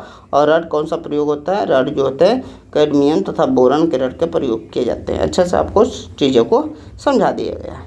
देखिए इसका हिमांक भी आपसे पूछ सकता है, तो हिमांक भी आ सकते हैं। इसका हिमांक क्वथनांक तो कन्फर्म याद रखिए 3.42 डिग्री सेल्सियस, क्योंकि गर्म करने के लिए आपको पता है, गर्म करने के लिए वो क्वथनांक की जरूरत होगी। जो जिस पर भाप बनने लगता है उसे क्वथनांक कहते हैं, जिस पर भाप बनने लगता है उसे क्या कहते हैं, क्वथनांक। हिमांक का 3.82 डिग्री सेल्सियस है, 3.82 डिग्री सेल्सियस। धीरे धीरे आगे बढ़ेंगे। देखिए 50 से 75 क्वेश्चन कर लिए हैं, इसके लिए 10 क्वेश्चन का टेस्ट आ गया। अपने सोचिए याद है या नहीं है। अगर हवाई जहाज के टायरों में भरा जाने वाला गैस क्या है, नाइट्रोजन गैस। चिप्स में भरा जाने वाला गैस कौन सा है, नाइट्रोजन गैस। बायोगैस, गोबर गैस में क्या है, CH4 जिसको मीथेन बोलते हैं। गोबर गैस, बायोगैस, दलदली भूमि, ज्वाली गैस जो भी कहते हैं, धान की खेत, सब में CH4 होता है। भारी मशीनों में ड्राई स्नेहक के रूप में ग्रेफाइट पाउडर का प्रयोग करते हैं, ग्रेफाइट पाउडर का प्रयोग करते हैं। और मानव शरीर में कौन सा तत्व अधिक मात्रा में पाया जाता है, सबसे अधिक मात्रा में जो है ऑक्सीजन पाया जाता है, कितना परसेंट, 65%। पानी भी मानव शरीर में 65% ही पाया जाता है, ये भी हम बताए थे उसी में क्वेश्चन में। गन मेटल क्या होता है, तो गन मेटल बताए थे। पीतल क्या होता है, पीतल पिताजी है, तो Cu प्लस Zn है। और कांसा क्या होता है, Cu प्लस Sn है, Cu प्लस Sn है। तो गन मेटल दोनों को मिला देते हैं, Cu plus Zn plus Cu plus Zn Sn plus Zn, ये होता है हमारा गन मेटल। तत्वों के वर्गीकरण में अष्टक का नियम किसने दिया, अष्टक का नियम जो हुआ न्यूलैंड ने दिया, न्यूलैंड ने। इसका जो नियम था, सबका नियम किस पर आधारित था, केवल आपको याद रखना है, मोस्ले का परमाणु संख्या, बाकी परमाणु द्रव्यमान। इसका नियम जो था भारतीय शास्त्रीय संगीत, जो सारे गाँव पौधा निशा, भारतीय शास्त्रीय संगीत पर आधारित था, संगीत पर आधारित था। जैसे 8वां रिपीट करता है, सारे गाँव पधनी से 8वां आ जाता है, इसी प्रकार 8वां तत्व का गुण इनका रिपीट कर रहा था। सोने की शुद्धता को मापने की इकाई क्या है? कैरेट है। कैरेट है 24 कैरेट का सोना शुद्ध होता है, लेकिन आभूषण बनाने वाला सोना जो होता है वो 22 कैरेट का होता है। सिल्वर सिगरेट लाइटर में किसका प्रयोग किया जाता है? तो ब्यूटेन का प्रयोग किया जाता है। ब्यूटेन का अगर सूत्र आप देखना चाहें तो C4H10। आपको ब्यूटेन याद रखना है, सूत्र पर नहीं जाना है, क्योंकि सूत्र आपसे नहीं पूछा है। हाइड्रोजन बम का है किस सिद्धांत पर कार्य करता है? तो बम है तो अनियंत्रित, बहुत सारा उसमें ऊर्जा निकलेगी अनियंत्रित। हाइड्रोजन कहें तो नाभिकीय संलयन, नाभिकीय संलयन। सूर्य की ऊर्जा भी नाभिकीय संलयन पर ही आधारित है। समान ताप पर द्रव अवस्था में पाया जाने वाला धातु क्या है? Hg। द्रव अवस्था में पाया जाने वाला धातु कौन सा है? Hg। देखिए आज 100 क्वेश्चन करेंगे, देखते हैं 75 क्वेश्चन आगे, 75 से लेकर 100 क्वेश्चन तक। उसके बाद जो 100 क्वेश्चन बच जाएगा, एक दिन आपका जैसा कमेंट आएगा 100 कमेंट पूरा कीजिए, उसके बाद अगला वीडियो आपको 2-3 दिन में मिल जाएगा। नींबू और संतरे में कौन सा अम्ल पाया जाता है? तो नींबू और संतरे में सिट्रिक अम्ल पाया जाता है। नींबू और संतरे में बता चुके हैं सिट्रिक अम्ल पाया जाता है। दही में लैक्टिक अम्ल पाया जाता है, ये सब सभी बता चुके हैं। सिट्रिक अम्ल जो है नींबू संतरा विटामिन सी का मुख्य स्रोत है। विटामिन सी की कमी से स्कर्वी रोग होता है। ये भी बायोलॉजी में पूरा विटामिन जब पढ़ाएंगे तो विटामिन की खोज फंग से की है। उसमें जल में घुलनशील विटामिन है, वसा में घुलनशील विटामिन है, बी से जल में घुल जाता है, ए डी के वसा में घुल जाता है। सबको याद करने का तरीका भी बताएंगे, अच्छे से डिस्कस भी करेंगे। सिरका या अचार में कौन सा अम्ल पाया जाता है? तो एसिटिक अम्ल का पाया जाता है, इसे इथेनोइक अम्ल भी कहते हैं, इथेनोइक अम्ल भी कहते हैं। अच्छे से आपको याद रखना है। भोजन को प्रिजर्व रखने के लिए काम आता है, मैंने सुरक्षित रखने में काम आता है। क्या है? इमली और अंगूर में कौन सा अम्ल पाया जाता है? तो इमली अंगूर टार्टरिक अम्ल। जब अम्ल याद कराए थे तो सब एक साथ याद कराए थे। कह रहा है पेट में कौन सा अम्ल पाया जाता है? तो आपको याद रखना है, पेट में HCl पाया जाता है। पेट में कौन सा अम्ल पाया जाता है? HCl। कहाँ पाया जाता है? अमाशय में पाया जाता है, स्टोमक में पाया जाता है। अमाशय में कौन सा अम्ल पाया जाता है? HCl। इसका 2-3 काम होता है। एक तो प्रोटीन का पाचन करता है, हानिकारक जीवाणु कीटाणु को मारता है, और भोजन को अम्लीय बनाता है। अच्छे से आपको ध्यान रखना है। कढ़ाई सेब में कौन सा अम्ल पाया जाता है? तो मैलिक अम्ल पाया जाता है। बहुत अच्छे से बता चुके हैं। सिरके का pH मान कितना होता है? तो सिरके का pH मान आपको याद रखना है 2.4 से माने 2.5 से 3 के आसपास सिरके का pH मान होता है। और सिरके में एसिटिक अम्ल कितना होता है? 5 से 8% एसिटिक अम्ल होता है। सिरके में जो सिरके का pH मान कितना होता है? तो 2.4 से 3 के बीच होता है, 2.4 से 3 के बीच होता है। यहाँ एक डाटा और पढ़े थे, जिसको अगर याद करना है तो आधे यहाँ रिवीजन कीजिए। जब तक रिवीजन नहीं कीजिएगा याद नहीं होगा। इसका क्वथनांक पढ़े थे, आधे क्वथनांक कितना अभी पढ़े थे? तो 101.4 डिग्री से इसका क्या हिमांक भी पढ़े थे। हिमांक 3.82 डिग्री सी। तो दोनों अच्छे से ध्यान रखिएगा। जो भी चीज़ मानव रक्त का pH वैल्यू कितना होता है? 7.4 होता है, हल्का क्षारीय होता है। यही आपको याद रखना है। मानव रक्त का pH वैल्यू कितना होता है? 7.4 होता है। इसके साथ ही हम बताए थे शरीर का pH वैल्यू कितना होता है? 12 रिवीजन कीजिए। 7 से 7.8 होता है। 7 से 7 क्या होता है? मानव शरीर का pH वैल्यू होता है।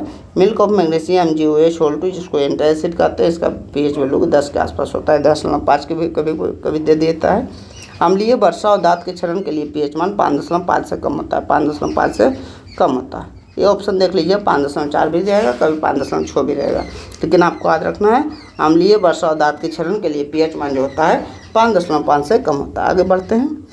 पेट में अम्लता को दूर करने के लिए अभी बताएं एंटासिड का प्रयोग किया जाता है, MgOH का प्रयोग किया जाता है, MgOH का प्रयोग किया जाता है, जिसका pH वैल्यू कितना होता है? 10 के आसपास होता है। ये क्या है? क्षारीय है, तो एसिड को कम कर देता है। दूध का pH मान कितना होता है? तो दूध का pH मान 5.6 के आसपास होता है। देख लीजिएगा ऑप्शन क्या रहेगा। देखिए क्वेश्चन में ऑप्शन थोड़ा अदल बदल के आ सकता है, तो अपना दिमाग को, प्रेजेंस ऑफ माइंड को एग्जाम हॉल में रखें, कोई दिक्कत नहीं होगा। आपको याद रखना है दूध का pH वैल्यू कितना होता है? तो दूध का pH वैल्यू जो होता है 6.5 के आसपास होता है, 6.5 के आसपास होता है। इतना के बीच, यानी 6.4 और 6.6 के बीच है 6.5।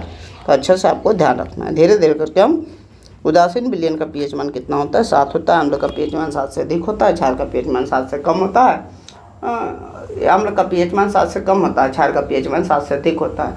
पीएच की खोज, पीएच स्केल की खोज सोरेनसन द्वारा की गई। तो अच्छे से सब कुछ याद रखना है। देखिए इसको जब देखेंगे कि रक्त का पीएच वैल्यू कितना होता है तो 7.4 होता है। दूध का तो अलग से याद कर लेंगे। दूध का कितना होता है तो दूध का होता है कितना होता है, अभी देखें दूध का कितना होता है तो 6.4 से 6.6 के बीच होता है। अभी बताएं बोले थे एसिटिक अम्ल का पीएच वैल्यू या सिरका का पीएच वैल्यू, उसका पीएच वैल्यू कितना होता है तो 2.4 से 3 के बीच होता है। तो ये तीनों वैल्यू अलग से याद कर लेंगे, बार बार लिखेंगे अपने याद हो जाएगा। देखिए अभी पढ़े थे सिरका वाला, कहाँ पढ़े थे, सिरका चला गया, 2.4 से 3 के बीच होता है। बहुत सारा पीएच वैल्यू आपको याद रखना है क्योंकि बार बार पूछे जाता है। देखिए एक अनिल याद रखिए, अनिल ट्रिक क्या, अनिल जो अम्ल होता है नीला को लाल कर देता है। अम्ल जो होता है नीला लिटमस पदार्थ को क्या करता है, लाल करता है। अम्ल जो होता है वो नीला लिटमस पदार्थ को क्या करता है, लाल कर देता है। अम्ल नीला लिटमस पदार्थ को लाल कर देता है। कहीं नीला से लाल करेगा तो अम्ल होगा और लाल से नीला करेगा तो क्षार होगा। इसको उल्टा कर देंगे, क्षार होगा। आंसर क्या है, अम्ल। अम्ल के बारे में 2-3 बातें और याद रखना है। अम्ल जल में घुलकर हाइड्रोजन आयन या हाइड्रोनियम आयन देता है, H3O+। इसको हाइड्रोजन बोलते हैं, हाइड्रोजन। प्लस को प्लस या माइनस को आयन बोलते हैं, हाइड्रोजन आयन। इसको बोलते हैं हाइड्रोनियम आयन, हाइड्रोनियम आयन बोलते हैं। तो दोनों बातें अच्छे से आपको ध्यान होना चाहिए। अब कहेगा नीला से लाल कर देता है, अनिल लिखेंगे नीला से लाल पता लग जाएगा अम्ल है, और लाल से नीला रहेगा तो अम्ल नहीं मारेंगे, क्षार मान लेंगे। लाल लिटमस पदार्थ को नीला कर देता है, अनिल जैसे लिखे तो नीला से लाल तो अम्ल है, लेकिन लाल से नीला कर रहा है, उल्टा कर रहा है तो क्षार होगा। क्षार आपको याद रखना है, जिसके अंतिम OH रहे वो क्या होता है, क्षार होता है। लिटमस पर प्राप्त किया जाता है लाइकेन से। लाइकेन क्या होता है, कवक और शैवाल का मिश्रण होता है, कवक प्लस शैवाल का मिश्रण होता है। लाइकेन जो कई बोलते हैं, कल के आसपास कई लग जाता है, उसको हम लाइकेन बोलते हैं, ठीक ना। लाइकेन किस रंग का होता है तो बैगनी रंजक होता है। लाइकेन किस रंग का होता है तो लाइकेन जो होता है, लाइकेन वो बैगनी रंजक होता है, बैगनी रंग का होता है, बैगनी रंजक होता है। पूछ सकता है लाइकेन किस रंग का होता है तो बैगनी रंजक होता है। अच्छे से कवक और शैवाल के अध्ययन को भी बायोलॉजी में पढ़ेंगे, अभी पढ़ लेते हैं। कवक के अध्ययन को माइकोलॉजी कहा जाता है, जबकि शैवाल के अध्ययन को फाइकोलॉजी कहा जाता है, PHYCHOLOGY। माइकोलॉजी और फाइकोलॉजी कहा जाता है। अच्छे से आपको याद रखना है। लाइकेन जो है वो प्रदूषण चेक करता है, SO2 प्रदूषण वायुमंडल में कितना है, SO2 प्रदूषण को चेक करता है। अगर लाइकेन की मात्रा अधिक है यानी SO2 प्रदूषण कम है, और लाइकेन की मात्रा कम है वहाँ लाइकेन नहीं है यानी SO2 की मात्रा अधिक है, ऐसा कुछ होता है। कह रहा है एक्वारिजिया में कह रहा है नाइट्रिक अम्ल, पहले नाइट्रिक NaCO3 लिखिए। उसके बाद कह रहा है सल्फ्यूरिक अम्ल HCl लिखिए। एथेनी HCl था, इसमें 3 पहले लगल, इसमें बाद लगल, इसमें पहले लगा, तो एक अनुपात कितना होगा 3 है। इसके आगे 1 है, इसके आगे 3 है, तो एक अनुपात क्या है 3 है। अच्छे से ध्यान रखिए। अगला देखिए, साधारण नमक का सूत्र क्या होता है, NaCl होता है। इसका नाम क्या है, सोडियम क्लोराइड है, NaCl सोडियम क्लोराइड है।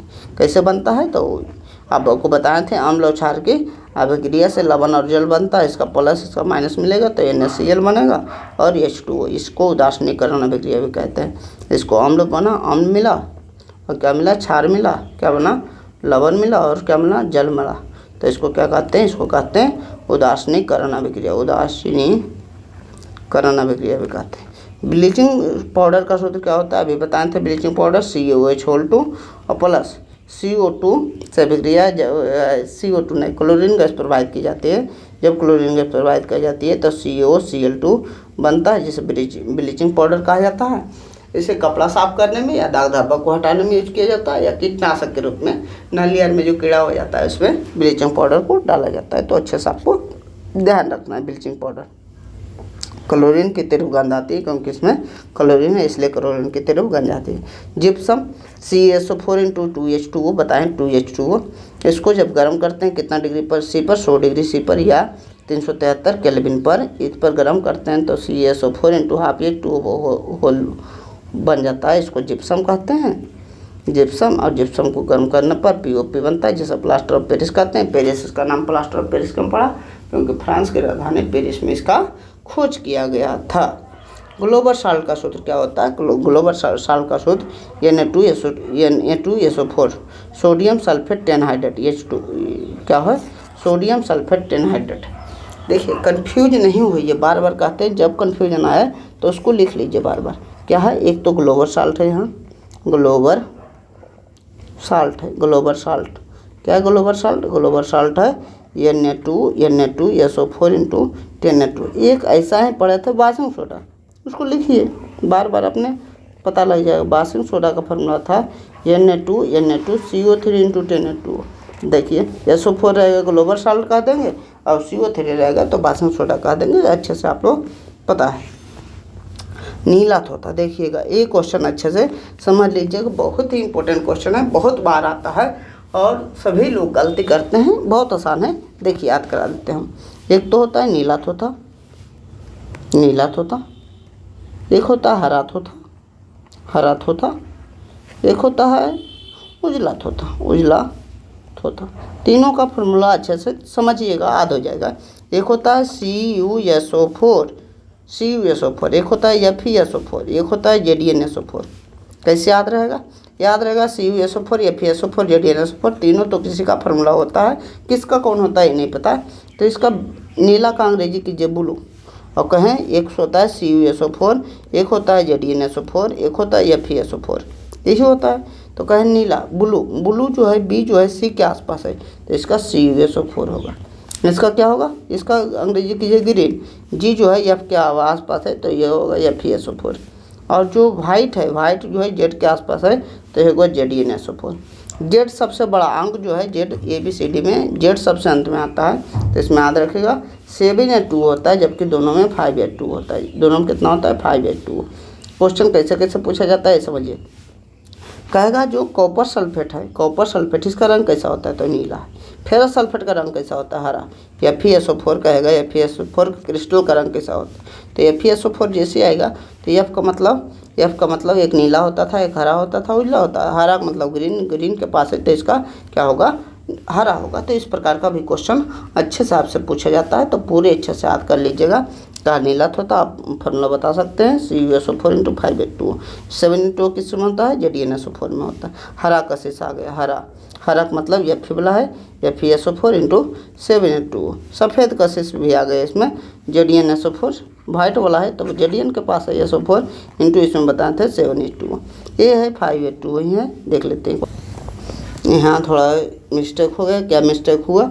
आपको याद रखना है, शुरू जो सबसे छोटा है, सी सबसे छोटा है, इसमें 5A2 होगा, और दोनों में कितना होगा? 7A2। अच्छा से याद कर लिया, जो सबसे छोटा है उसमें 5A2 हो, बाकी दोनों में 7A2 हो, तो इसमें भी 7A2 हो गया, इसमें भी क्या हो गया? 7A2 हो गया। अच्छे से आपको ध्यान रखना है। फिटकरी का फॉर्मूला क्या होता है? तो फिटकरी, इसको पोटास एलम भी बोलते हैं। क्या बोलते हैं? Potash alum. देखिए फार्मूला याद करना टफ है, लेकिन थोड़ा अच्छा समझिएगा, याद हो जाएगा। K2SO4 एक याद कर दीजिएगा, एक Al2SO4 के होल 3 याद करिएगा, इंटू 24A2। पोटेशियम के सल्फेट, एल्युमिनियम के सल्फेट और 24A2। देखिए बनता कैसे फार्मूला है, अगर उसको ध्यान रख लेते हैं तो ये आसानी से, कैल्शियम का सल्फेट, एल्युमिनियम का सल्फेट, ऐसे कैल्शियम, पोटेशियम का जो अति संयोजकता होती है, एक इसका 2, इसका 3, सल्फेट का संयोजकता 2 होती है।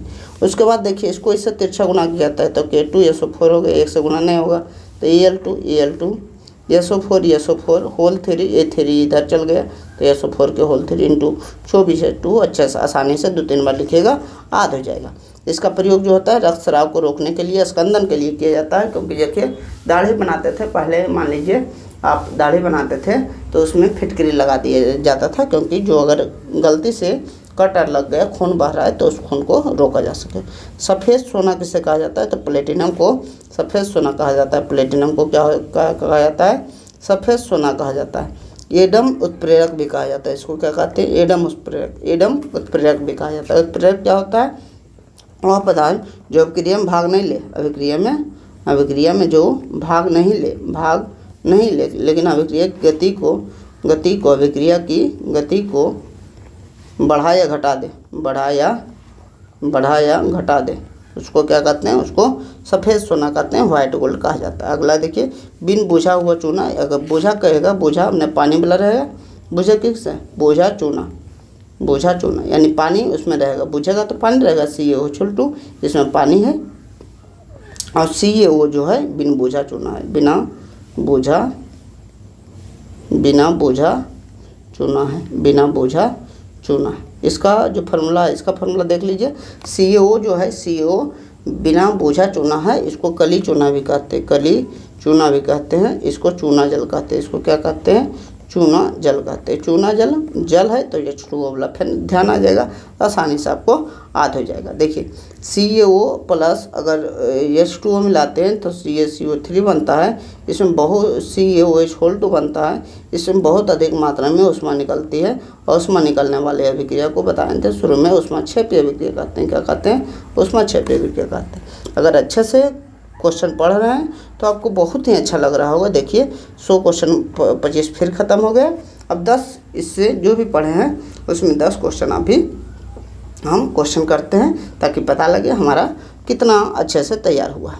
इसके बाद जो 100 क्वेश्चन आएगा उसका अगले पार्ट में उसका वीडियो आएगा, तो उसको देखने के लिए इसको कम से कम हम चाहते हैं कि मिनिमम 50 लाइक और 50 कमेंट के आसपास आ जाए, तो आसानी से वो वीडियो 3 या 4 दिन में आपका लाइक और कमेंट बताएगा कितने दिन में वो वीडियो अपलोड करना है। आपका शेयर बता देगा कितने दिन में वीडियो अपलोड करना है।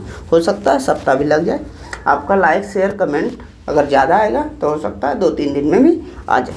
तो कमेंट पर डिपेंड करेगा, आपका कमेंट और आपके लाइक पर डिपेंड करेगा।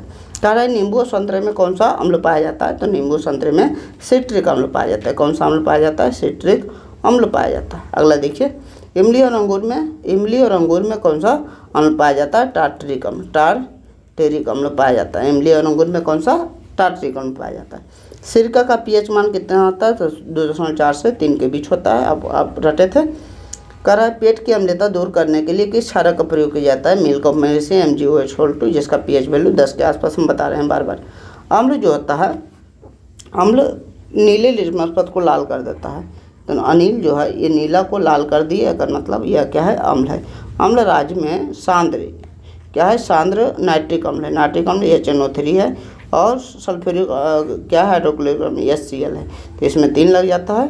किस अनुपात में? तो 1 अनुपात कितना? 3 में है। जिप्सम का सूत्र क्या होता है? जिप्सम का सूत्र CaSO4 × 2H2 होता है। प्लास्टर ऑफ पेरिस का था तो आधा H2 कर देते।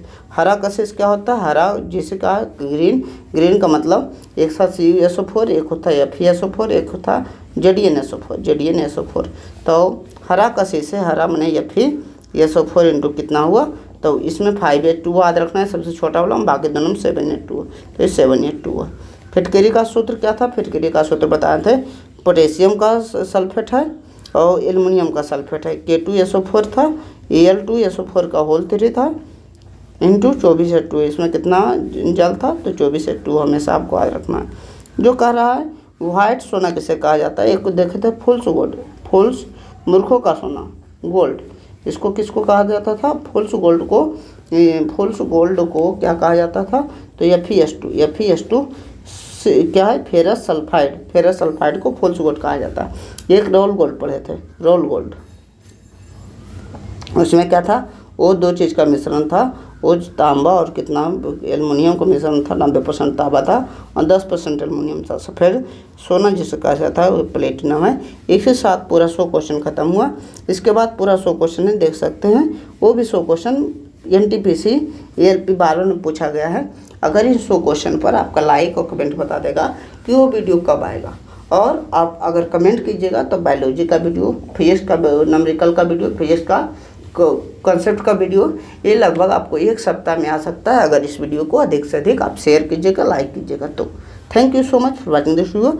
इस वीडियो को जितना अधिक हो सके शेयर कीजिए ताकि लोगों के पास सही कंटेंट कम समय में कैसे रिवीजन किया जाता है, कैसे तरीके से याद किया जाता है, कैसे कंसेप्ट के साथ फिजिक्स केमिस्ट्री बायोलॉजी को पढ़ाया जाता है, ये भी आपको अच्छे से समझ आए। अगर टाइम मिला, आपका कमेंट सही रहा, आपका लाइक सही रहा, तो मैथ के भी इसी प्रकार का हम 250 क्वेश्चन का एक वीडियो लाएंगे, जिसके बाहर कोई भी क्वेश्चन आपका रेलवे का नहीं पूछेगा। मैथ और साइंस के लिए आपको हम निश्चिंत कर देंगे कि एक भी क्वेश्चन इससे बाहर नहीं जाएगा। Thank you so much for watching this video. अगर वीडियो अच्छा लगा तो लाइक शेयर सब्सक्राइब जरूर करें। Thank you.